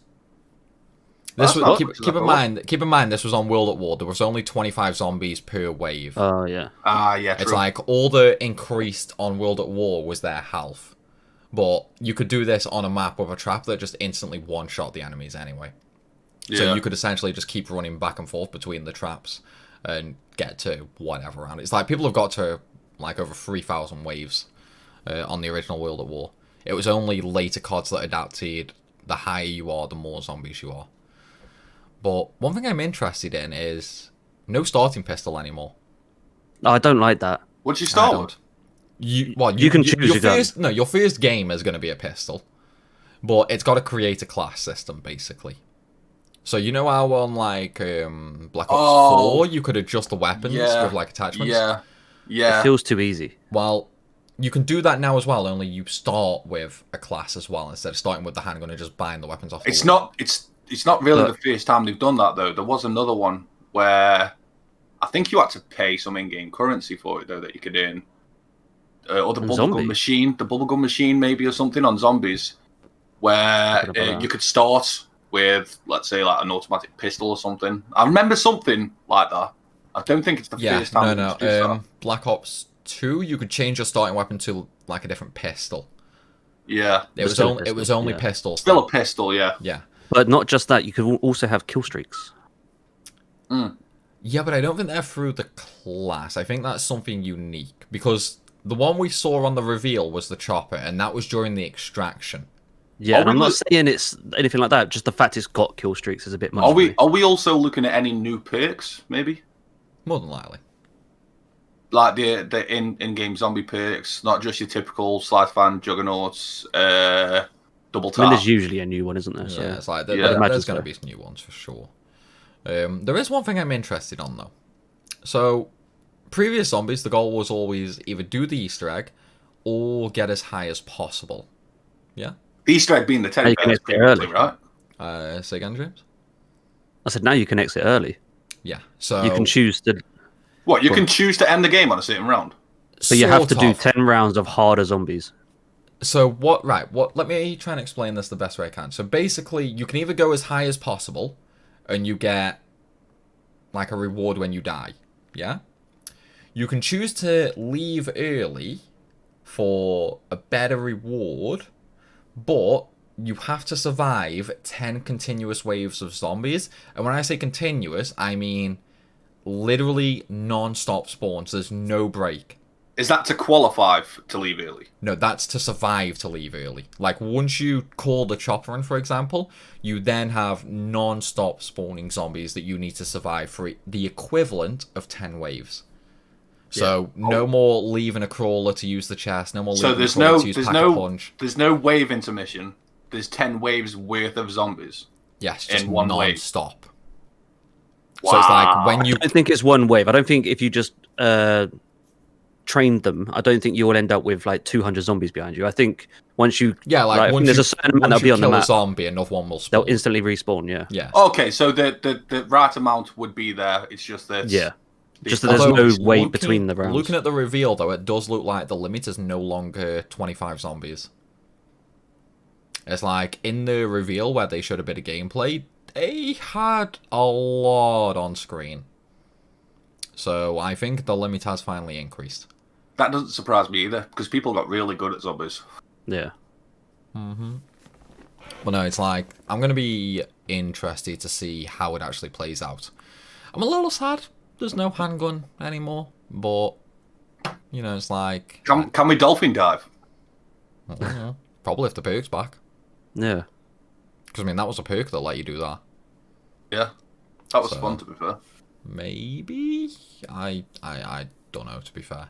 But it's probably gonna be the one thing that I play the majority, you know? I just don't want them to put anything outrageous in it, because I know what I feel like I know what they're going to do. They're going to bring out the starting map, which is going to be normal, and then like maybe 3-4 maps down the line, you're going to have some fucking robots that you've got to take on. I mean, zombies has always been they had something outrageous on some of them in zombies. I mean, did you follow the zombie storyline at all in the later games? No, I didn't give a shit, to be honest with you. I just want to play zombies with him, mate. Okay, so there is a reason things got so crazy, like with the dragon, the giants, and things like that. There is a reason for that. And I would suggest maybe search on YouTube or something for the actual full zombie storyline. It's probably going to be about an hour and a half long, though. But it's really good. You want me sit here for an hour and a half looking at the zombie storyline? I mean, it's like a movie. It's really good. It's like, James, me and you used to do all the Easter eggs, didn't we? Yeah. Like, we did all the Black Ops 1 Easter eggs. Black Ops 2? I want to say we did some of them. Yeah, I don't think we did all of them on that one. No, because that's sort of where we stopped, wasn't it? Yeah. I don't know if I'm going to get back into Easter egg hunting. Really? Are you getting more casual with it instead? What was that one that we was trying to get it on day one? The wasn't it the Moon? Yeah, it was Moon. We did do a good chunk of Moon. Thing is that we tried them all day one. Shangri-La was probably the worst for us, that jungle one. Moon we got pretty quick though, to be fair. But at the same time, that was back when there was a lot of people doing the hunt. Now you've only really got a couple. You know what you said, there's an hour and a half of zombie story to watch. Does that explain why in one of them, I think it was you become a beast and you had to like fly up some area to hit switches and stuff? Do you remember the one I'm on about? You had like these weird tentacles.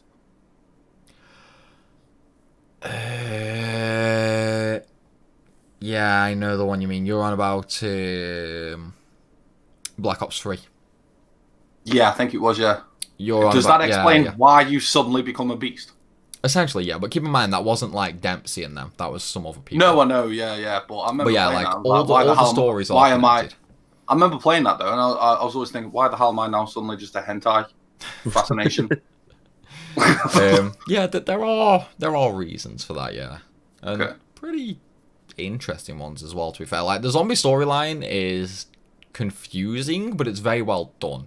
Like, when you do it bit by bit, like when the expansions come out and that, you can lose interest and lose focus, but also forget the key points. But when you watch it all at once from start to finish, you're like, holy shit, that's so big. Sort of makes sense. Yeah, like, it's so good when you actually look at the whole thing from, like, an aerial view and that. I'll probably have to check that out then. It's definitely worth a watch, to be fair. It's pretty... not funny, but it's kind of funny seeing what you knew from back in the day to how it's expanded as time's gone on. The nostalgia probably kicks in. Yeah, like, it is a fully encompassing story. Right. Like, you've got, like, your normal COD stories, like the campaigns and that. Whereas the zombie storyline, obviously, that's been going over multiple games. So there's quite a lot there that they've built up over time. But no, I think I might go for another world record. Do you remember the was it Modern Warfare 3? When we did the world record for the not zombies, but the thing they had for that.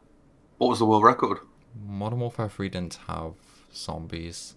No, it wasn't zombies. It was, what did they call it?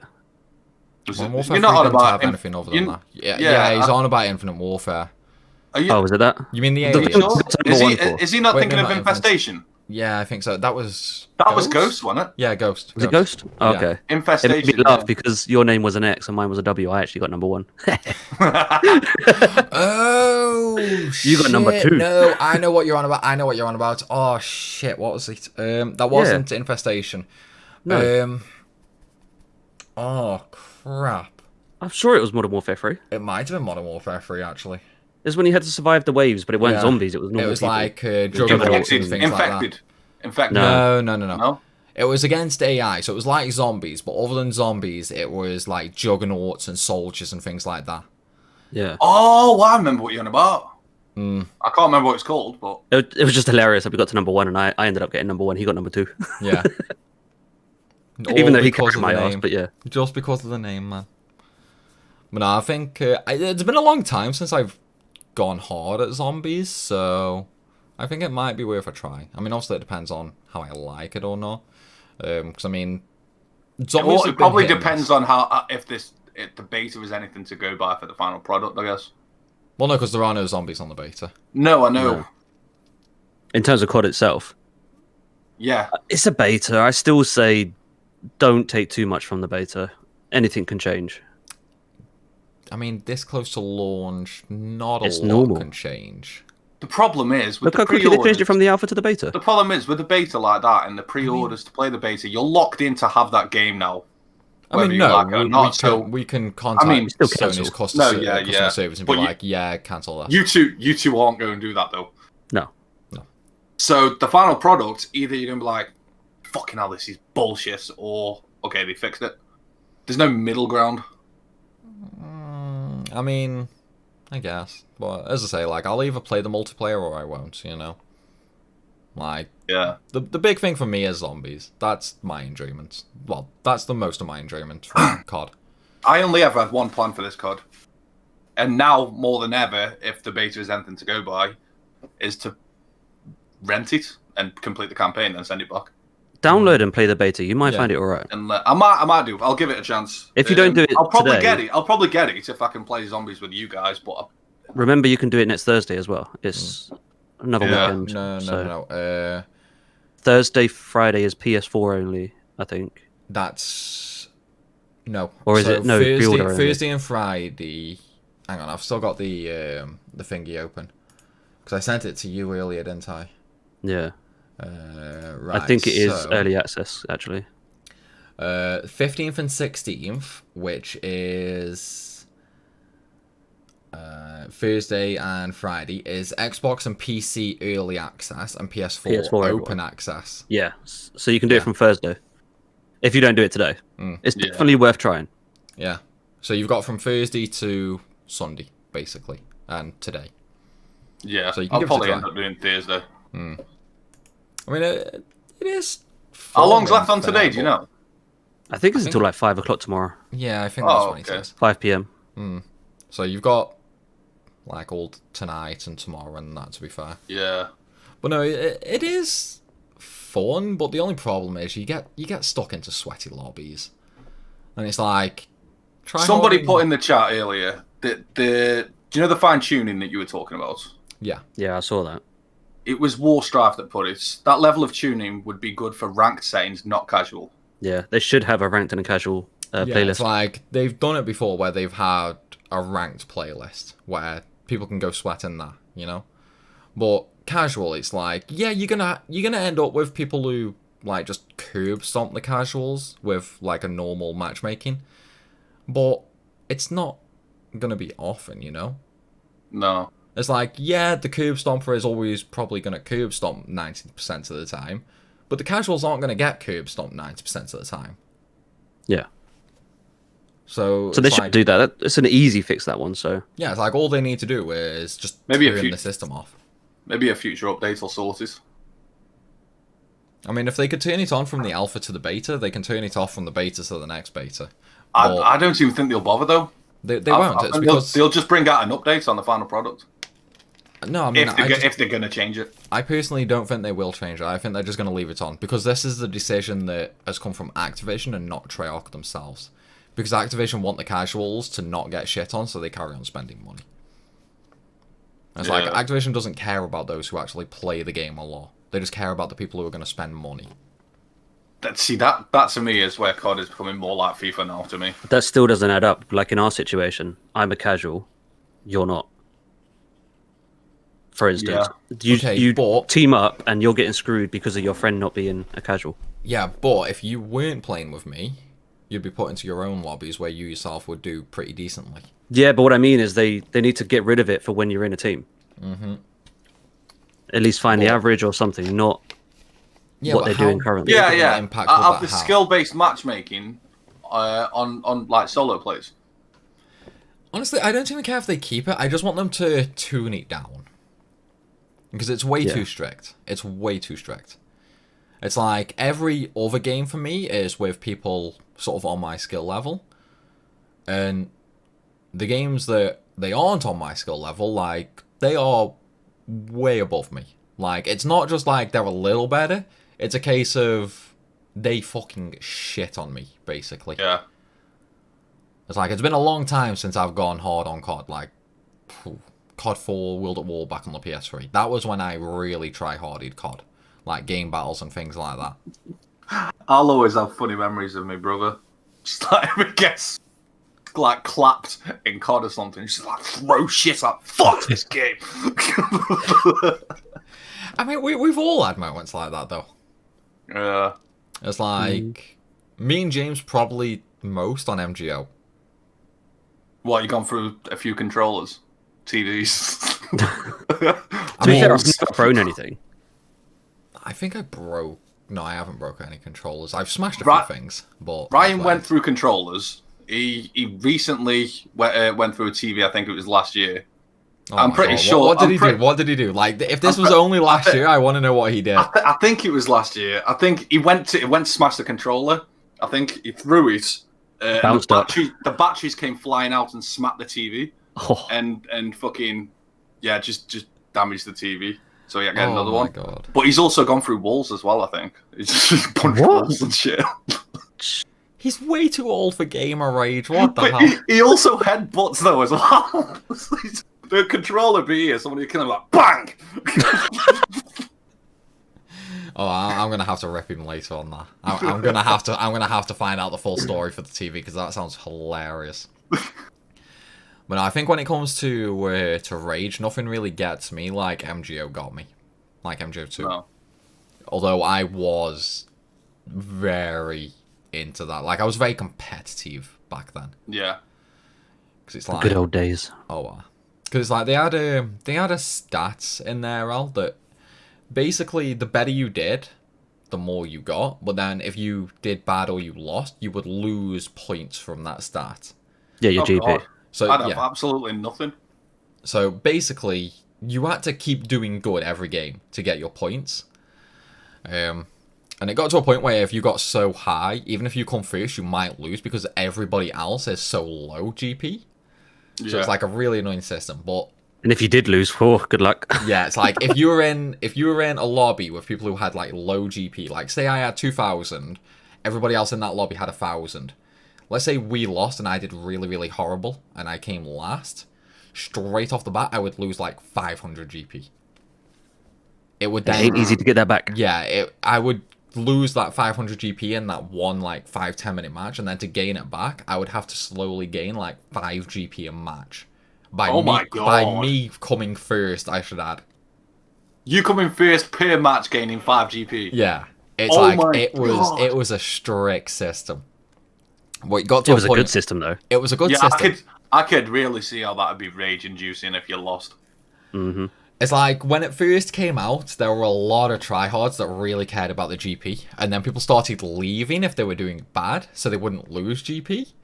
But then they put a fix in that basically, like, if you leave, you're still gonna lose. So people stopped leaving. It did foster some bad playstyles, like camping playstyles, but... It's also not like COD that you can actually successfully camp. No. It's like, if somebody tried to camp, you could pretty easily shit on them, couldn't you, James? Yeah. Depending on the map. There were 1 or 2 maps where if they camped, it worked. I suppose it depends on how they camped. Like, you could spawn camp, but if you were just sitting in, like, the middle of the map... Yeah, that would never work. Yeah, it was still pretty easy to kill someone. Like, the only way you could camp in that game was spawn camping, basically. But even then, the spawns were very varied along, like, a big range of different spawns. So, you would essentially have to have a person camping every individual spawn spot to get a proper spawn camp going. It's nothing like COD, where you can just look down a corridor and you get everyone as they run out. I was going to say, is it the same spawn camping as COD? No, it's way harder to pull off. Does the beta... did the beta have spawn camping? Was anyone spawn camping? Yeah. Sam was spawn camping by the look of that. He was. Dude, I found a spawn camp and it is insanely monstrous. My only disappointment is the sniper is not always a one-hit kill. Like, there's a lot of hit markers with the sniper. But no, the spawn camp spot that I have on one of the maps is goddamn amazing. Which one? Cartel? Yeah, you know the one I mean, don't you, by the barrel? Uh-huh. It's like, it got to a point yesterday in a match where I was trying to show James where it was. I was like, you know, if you want, I'm going to show you a spawn spot, like a spawn trapping spot. Just follow me down here. So he followed me down. We're both there in the spot. And I'm just nailing everybody as they spawn. But because James, that's his first time in the spot, he's like delayed a little on the reactions. So it's like he's going to shoot someone, but by the time he aims, I've already killed him. So it's like, because you're already aimed on the spot before they spawned in. Yeah, there could be like 5 people there, and we both went for the same person every fucking time, and he shot him first, so he got all the kills. So I'm like, what the fuck? Because he's aimed on the spawn spot before they even spawn in. Exactly, whereas you're probably like, where they spawn in. No, it's not a spawn spot like that. No. So there is a little bit of cover. Is it more of a radius? Yeah, but it's the way that they always go, basically. Yeah. So it's like, imagine a bridge that everybody runs across, even though there's 3 directions out to their spawn. They will always just go for this one way. Okay. So it's like, you can just sit there, you've got your cover and things like that. They have one spot that they can head glitch you with. It's more of a path that the majority of people take rather than a spawn point. Yeah. So it's like, you nail them easily. There is one thing I'm really pissed off about the beta, though. Fucking artillery strikes. Oh my god. What about them? It's a kill streak. Too easy to get. I know it's a kill streak. So, Wait, artillery strikes is a kill... Hold on. Was that always a kill streak? It's a kill... Yeah, it's been a kill streak in a few CODs. Yeah. It's like it's just like a bombardment, basically. But I can't fucking kill anybody with it. And then you see every game, there is at least... Excuse me. There's at least like 3 or 4 artilleries that just take out the entire team. You know what you need to do then, don't you, Sam? Get good. But no, my big issue with them isn't the kill ratio. It's how much they shit on the game. How often they get earned.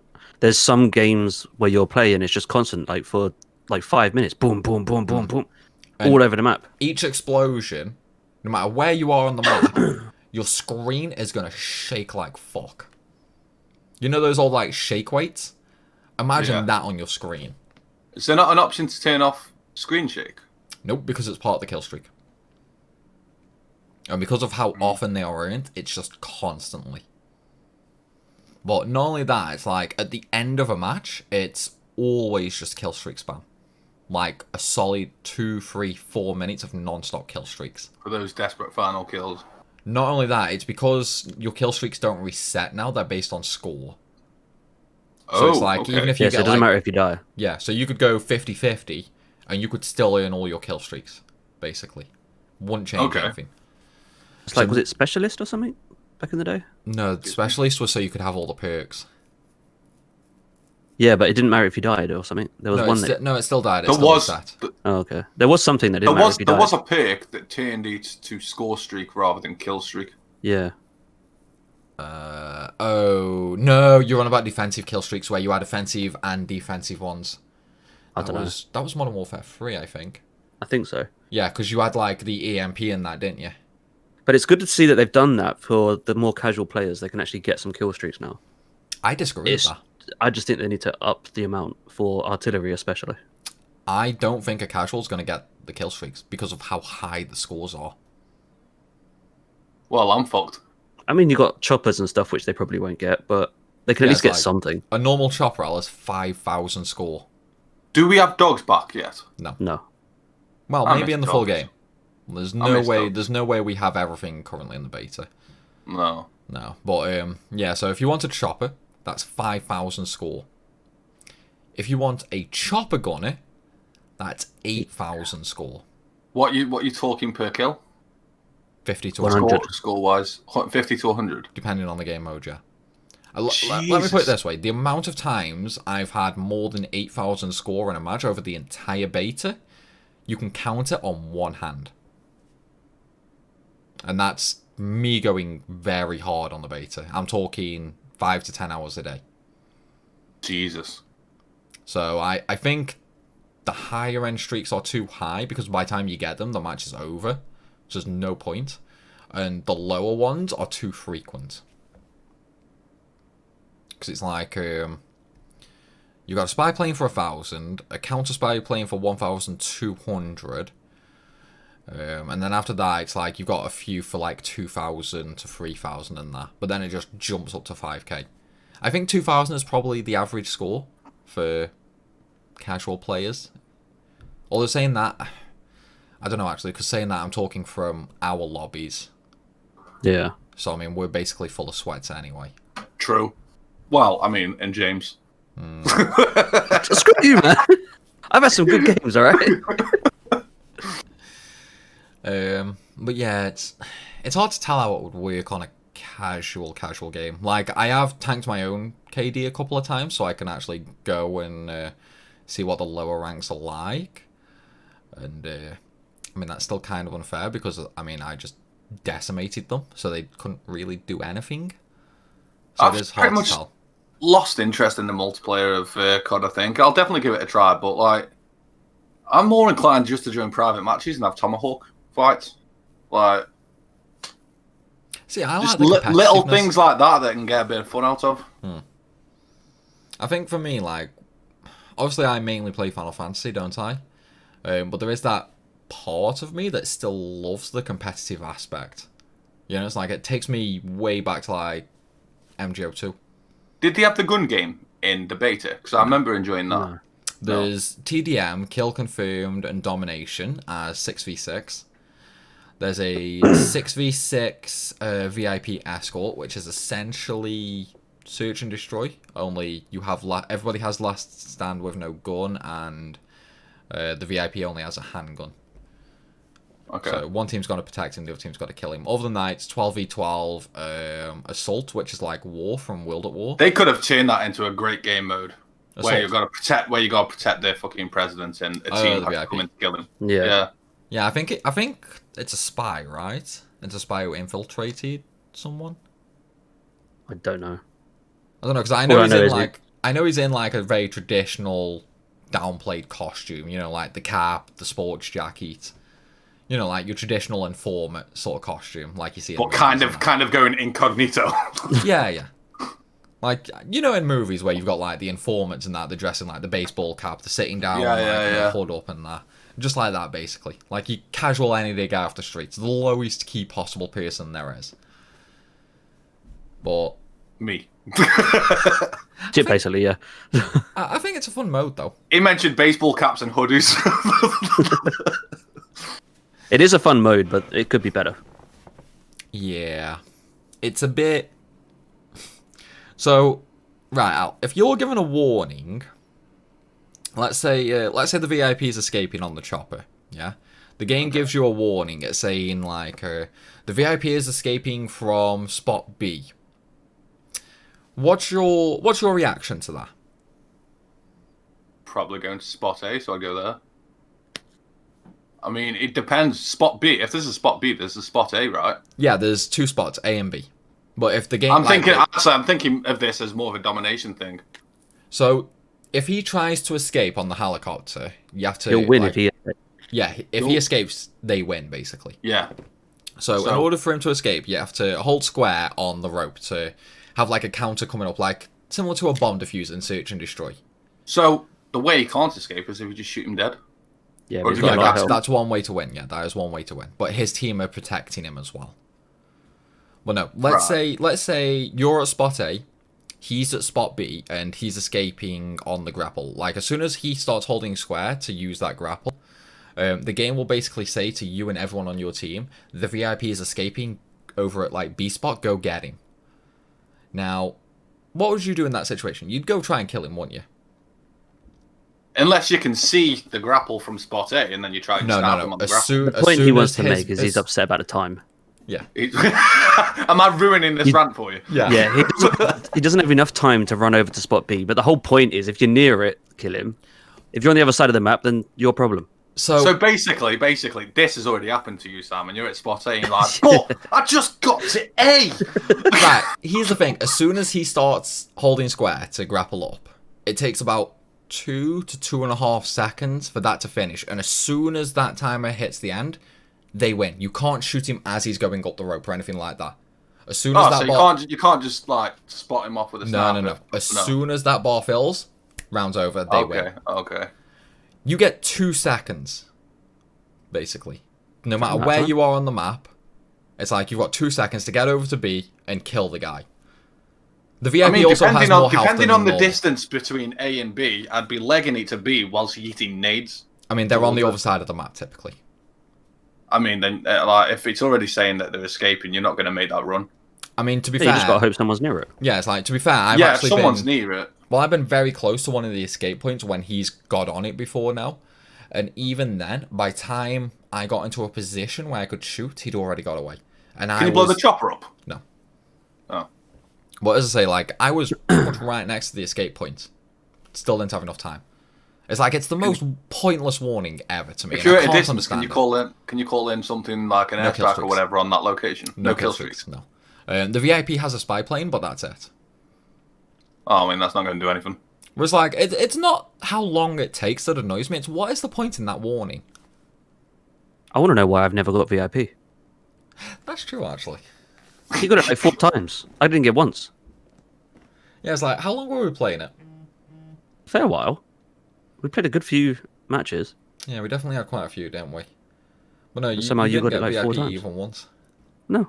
It's not fun to get anyway, to be fair. It's like, you have a handgun. Oh, yeah, now he's like, oh, do you know, after a while, he's just exactly. getting VIP. Although saying that, I say you only get a handgun. Handguns are fucking strong on this game. They are. Handguns are really good in this game. It's not like all the games are where it's like half a clip to kill somebody. It's like if you're close generally about 3 bullets. Yeah, if you're close to somebody and you get a headshot, that's like a sniper hit marker. Is it actually one shot to the head? None of this fucking why has your head got juggernaut? No, I think it is one shot to the head. Only if you're right next to them. If you're right next to them, across the map. Given the distance, it could be understandable. But if you're like, say, 10 feet away, you know, like maybe there's a couple of things in the way of you, you're not going to one-shot him from the head. They'll probably have about 10% health left. Yeah, it's basically like getting a hit marker with a sniper. Like a couple more, well, one more bullet and he's basically dead. I'm against this all getting a hit marker with a sniper.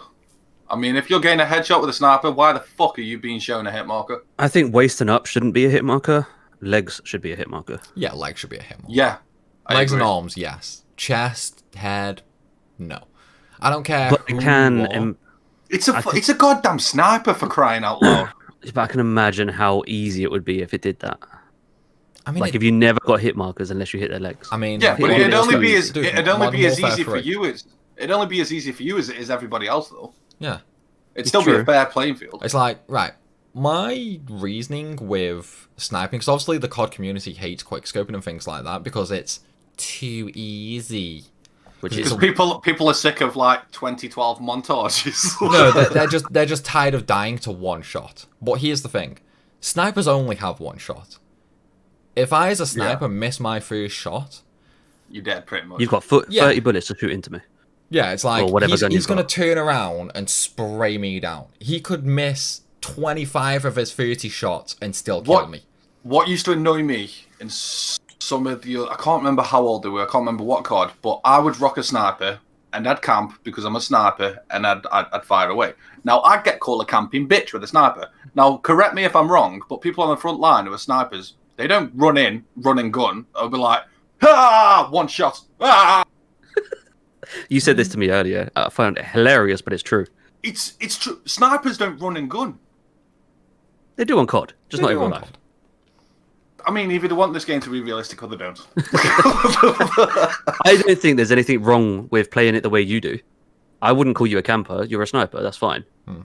Yeah, But yeah, a lot of people do just run a gun. There's a difference between camping with a sniper and camping with like a fucking MP40 or something. Yeah, it's like quickscoping to me is more fun. It's like I love rushing into them all, and I'm like, okay, there's 5 people here. I have 5 bullets. I need to hit every single target, or I'm dead. Now, I've had situations like that where I've gone, you know, like first 2 shots, 2 kills, no problem. Line the third one up, hit marker, they all turn on me and kill me. I've had situations where I kill 3 of them, 4th one turns on me after a hit marker. I've had situations where I've seen them all and I get a hit mark on the first one, and so all 5 of them turn around and fucking mow me down. It's like, I'm sorry, but if I can aim at your head or your chest with a goddamn sniper rifle. I don't care who you are, you're down. Do you know what I want to see in COD?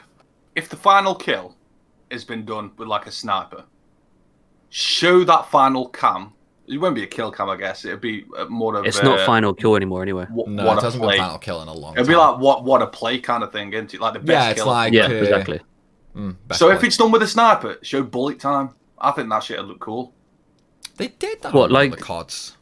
Like Sniper Elite did. Yeah, where you see the. They did do that. I mean, on one of the it's CODs, not and necessary. It's not necessary, but if you get like best kill with a sniper, it would be good, yeah. Just put it on snipers. That's cinematic, nothing else, just on snipers. I don't think they'd do it though. It's too much effort for them. It's also not needed, but I'd like to see that as a cam, best kill cam. But we're talking about hit markers, but you also don't seem to be able to get a collat with the snipers we have. I think you can. Well, I can get a collat headshot because I got that yesterday. But a collat, when two people are literally right behind each other, you'll only ever hit marker the second guy. I was going to question that, whether you can the bullet travel with the headshot of the first guy, wipe out two guys with one bullet. You can. So if two are lined up and you headshot them both, you can kill them both. But it doesn't matter if there's a goddamn piece of paper in front of the second person. He's not going to die if you don't hit him in the head, basically. It seems, we could be wrong, but from what... Because we've had so many opportunities for collats, and they've just... You've only ever got one kill. Like, between us, there's probably been 15 to 20 collats that have failed. Bad, man. And it's like, that... Like, if this was that would be under the assumption that the first body it goes through is made out of what's that bloody thick like gel thing you can get? Yeah, it's like a block of gel or something. Ballistic gel. Yeah, ballistic gel. Yeah, it's almost like the first person would be made of ballistic gel, and it makes it through. Yeah, and the bullet enough to slow the bullet down completely. Yeah, that's what it seems to be like. Yeah, but the thing is though, like Activision isn't the only place not listening to fan feedback on games like this, and this is going to cause a downward trend overall of games just getting worse and worse and worse. Because at the end of the day, no matter how bad a game is, there's still going to be God knows how many people out there who just say, like, take my money. And it's yeah, you'll get that everywhere with every game. Yeah, and it's like, with people doing that, the companies don't really care what bullshit they put into them. Because and that brings me back to comparing COD these days to FIFA. And it's on the same line for me now, COD is, with FIFA, because that exact same thing happens with them. They won't change anything. FIFA 21, people have already said nothing's changed. Nothing's changed at all. If anything, they've gotten lazier. Have you actually seen what's going on with FIFA and the Nintendo Switch? No. So EA have sunk to an all-time new low. How is that possible? They took FIFA 19, literally FIFA 19. They did not just re-release it just for Switch. They put it on Nintendo Switch and called it 21. What? What? Literally. What do you mean? They literally took 19? They took FIFA 19 and put it on the Nintendo Switch as FIFA 21. Do you mean as in on the Nintendo store as FIFA 21? Like, I think they're doing a physical release for it as well. But yeah, like, they are literally calling it FIFA 21 when it's just FIFA 19. Just when I thought 19 FIFA, and not 20? I mean, it makes no difference because 21's the next one, the newer one. So no, it means like why take 19 instead of taking 20? Oh well, actually no. But no, I can't answer that. But just when I thought that FIFA couldn't cut any more fucking corners, it's like that's bad though, ain't it? What is that about?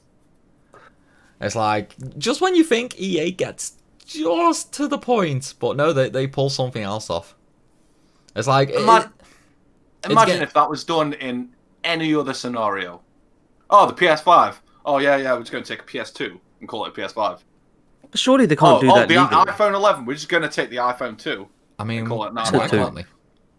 Because FIFA 21 on every other console is FIFA 21. How can you have the same name, the same probably cover, it's all and have a different game? Also, there's the fact that it's false advertisement. I mean, consoles have... games on different consoles can have different features. There'd be lawsuits different features, not different games. There'd be lawsuits for false advertisement. It's football. Yeah, there should be. Get much different. What are these? Right, so the selling it is 21. Mm-hmm. So in store, the case, the cover, whatever, it's saying FIFA 21. Yes. Is the skin on the disc saying FIFA 21? I would imagine so. And the same in the digital store? I would imagine so, yeah. The thumbnail and stuff. So, what is suggesting that it's actually FIFA 19? From what I was reading, it's basically all the files are just from FIFA 19. Like, it's basically... So they've, like, changed the title and things like that, but everything else is FIFA 19, basically. I mean, that's just general FIFA, really. They don't really make much changes. Yeah, it's like, the only differences are, like, teams, kits, and things like that. But no, basically, FIFA 21 on the Switch is just FIFA 19, with a different title, basically. Shall we drift on to the final topic? Was that a segue? Was that a segue? that was the final topic I've got. Oh, wait, no. Yeah, I know the one you want. Go on. Because you want the Resident Evil, don't you? Yeah, I kind of wanted to bring up what people thought about the new Resident Evil reboot. I like the films. Yeah, the film-wise, we should probably clarify, not the games. Yeah, so... Games don't need rebooting, but yeah. The games probably will get rebooted eventually. Yeah, they probably will, actually. Not long after the movie. But I personally enjoy the Resident Evil films.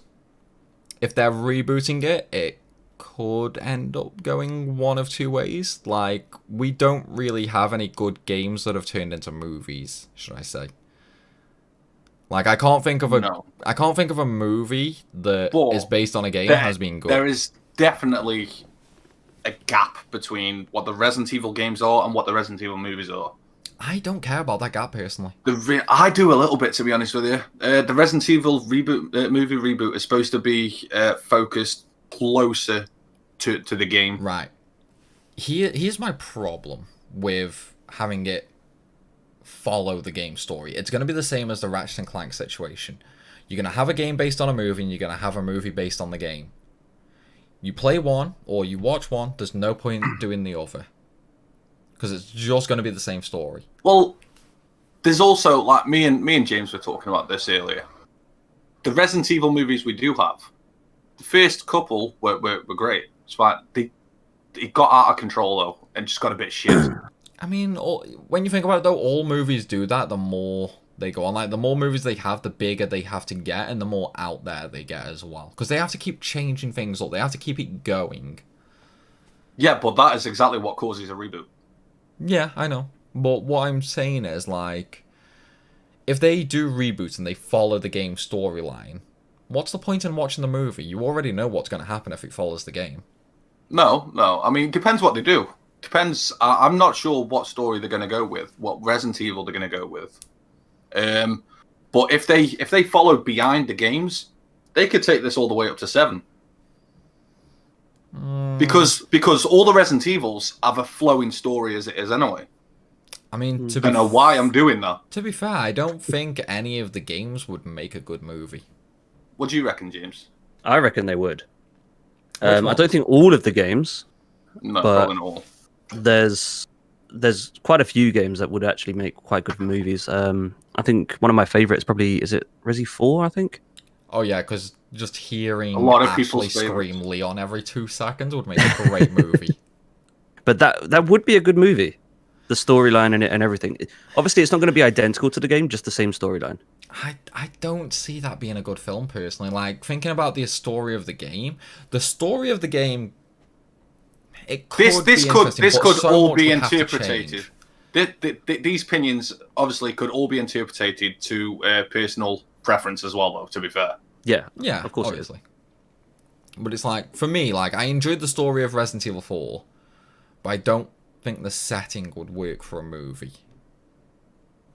Like, yeah, the guy goes into a village, then into a castle, he rescues the president's daughter and whatever, he comes out fighting all these bosses and whatnot and escapes on a helicopter.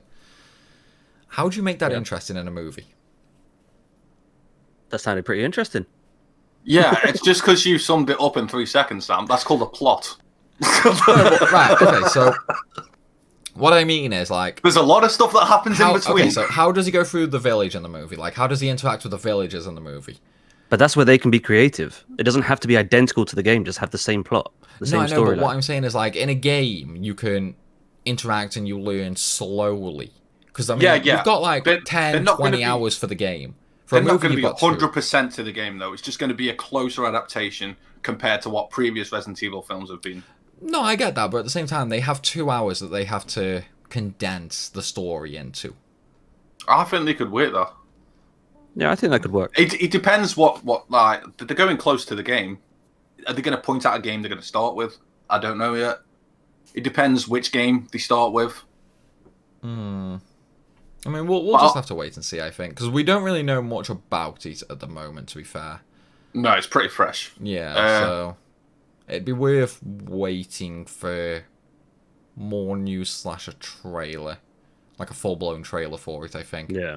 Yeah. Moment... There's more Resi stuff though as well. There's a new animated season coming to Netflix. Live action season coming to Netflix. Oh god, not more live actions. I'm so done with live actions. It's like do you not watch anything ever? What are you doing with live actions? Like live actions based on games. That's it. You only watch things if they're drawn. Yeah. No, like live actions based on games, live actions based on anime, things like that. They all suck. To be fair, there's not a single good one. The live action isn't necessarily based on the games. It's just got the name of Resident Evil. It's going to involve zombies. I guess, but then why wouldn't it just be called like a Resident Evil movie? Like, when you say live action, you think, okay, it's going to be based on the game. Like, it's a live interpretation of this. No, I called it a live action because one of the series is an animated one. And the other one isn't. Specifying that one isn't and one is. Okay, so it's not like they're taking the game and actually living, like, basically making that out with real actors and that. I don't have details on that, but that's not what I was trying to explain, no. No. Okay. I was going to say, because it's like typical live actions are things like the Dragon Ball. The ironic thing is, I bet you'd watch a fucking Call of Duty film. I mean, that's just a war film. Exactly. Literally any war film. War films are popular, Sam. Game to movie. I mean, that's literally any war film, though. It's like, it doesn't really have a plot. I kind of happen to think it's worse the other way around, movie to game. It depends on how much time they have to do it. Like, Spider-Man's are usually rushed. Yeah. And they're movie to game. That's the thing, because a lot of the time... Terminator game, there was a Terminator game that came out. Yeah, and that was horrible. It's a good game. It's a good game, but it's also a horrible game. Yeah, I was like, when you were saying it was a good game, I was like... Did you play the game? I played the game, and I was like, yeah, I'm playing Terminator. And then I enjoyed it. I enjoyed it. I just wasn't as hyped about it as I was the thought of a Terminator game. Honestly, I think the best Terminator would be based on Terminator 2. Judgment Day. Cracking film. Best Terminator of them all. I think the rest after that were just, yeah. I watched that one the other day, actually. It was on TV. Yeah, that's what put into my mind when you just said Terminator game. I was like, oh yeah, Terminator 2 was on recently. A lot of people's favourites is Judgment Day. I've seen all of them, to be fair. The last one ain't bad. The last one, well... I haven't seen the last one. What's his name? John Connor's like some oldish guy, and he gets possessed by like nanomachines, because apparently this is MGS4 now, so he's now a machine. I mean, if you want to be cynical about it. Why is it with every... like robot film, nanomachines have to come into it? Was there nanomachines in RoboCop? Probably.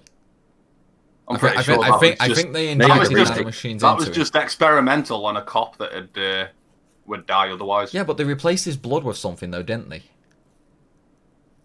Did they? Yeah. No, they replaced his body parts. Yeah, they replaced his body parts, but also his blood. I don't know about that. It's been years since I watched that film. It's like a white blood, I think it was. I could have swore so. Anyway, wait, I haven't seen RoboCop since probably Christmas a few years ago. RoboCop is a Christmas film to me. What? That's like Die Hard. It's not a fucking Christmas film. No, what I mean is like a Christmas film. Yeah, like I only ever see that on at Christmas. I've never seen it on Christmas. Every Christmas, all the RoboCops are on. All the RoboCop? No. Like what do you mean? What are you talking about? So Die Hard's on, not RoboCop. Die Hard's on just because it was filmed around Christmas. I'm not saying RoboCop itself is a film based on Christmas. What I'm saying is I only ever see it on tally around Christmas. That is where I was going to fall. I've never seen RoboCop on TV around Christmas. It's the only time I see it on. Like I can't it's always Die Hard, Home Alone, Alf, Grinch. Yeah, I'm not saying on Christmas Day. I'm saying around. No, but like around Christmas. Yeah, they do tend to put a lot of films on, so I wouldn't be surprised. But I've never seen it. That is the only time I've seen RoboCop. There's not even a Christmas scenario in RoboCop, is there? Don't think so. Yeah, in RoboCop 2 or RoboCop 3, it's over Christmas. It's over a Christmas period. The one where he fights that giant gun thing. That one I know what you mean. Where he gets the jetpack and then he's flying through the city. Yeah. I just want to say, War, you're wrong. Die Hard happens on Xmas Eve. It is an Xmas film. It's not. It's totally a Christmas film. It's on at Christmas, it's a Christmas film. The thing is, right, Bruce Willis actually came out and said it's not a fucking Christmas film. I think he did that as a joke, I don't know, but people, it's on at Christmas. People watch it at Christmas. Yeah, it's like it's a Christmas film. It's a great film, it's not a Christmas film. Okay, hang on. Why isn't it a Christmas film? Why isn't it a Christmas film? Because Christmas films are like happy films and whatnot. Not because fucking okay, well, he's going to say Christmas films as Grinch, all this lot, happy-go-lucky kind of thing. Not people taken hostage in this one man having to take down some terrorists. Okay, what about Home Alone? It's about two burglars trying to break into a house and get abused badly. That's not happy-go-lucky. Yeah, but by a child, it's hilarious. Yeah, exactly. I like how you just turned that entire thing around by saying, but by a child. It's like, abuse is horrible until a child does it. It's like, no! I can't wait for Home Alone this year, to be fair. It's been years since I've seen it. Because normally, like, I'm just busy with everything, so it's like, I don't really do much around Christmas time, but I think this year I'm probably going to just sit back for a week. He's slowly getting back into acting as well recently, Macaulay Culkin. Yeah, because he had that phase where he was just like heavily dependent on drugs, wasn't he? Oh yeah, he was a crackhead. But I didn't know he's back into films now. He's not fully back in. He's sort of like slowly getting into it again. Trying to get yeah. I suppose at the end of the day, it is a big name, isn't it, Macaulay Culkin? So if he can get I think he's got his life back on track. I could be wrong. The thing is, if he can get his life back on track, then he can have that name into some good films. I mean, just because he was like the star of Home Alone, would that really still give him a big name nowadays? Yeah, but everybody remembers the name Macaulay Culkin.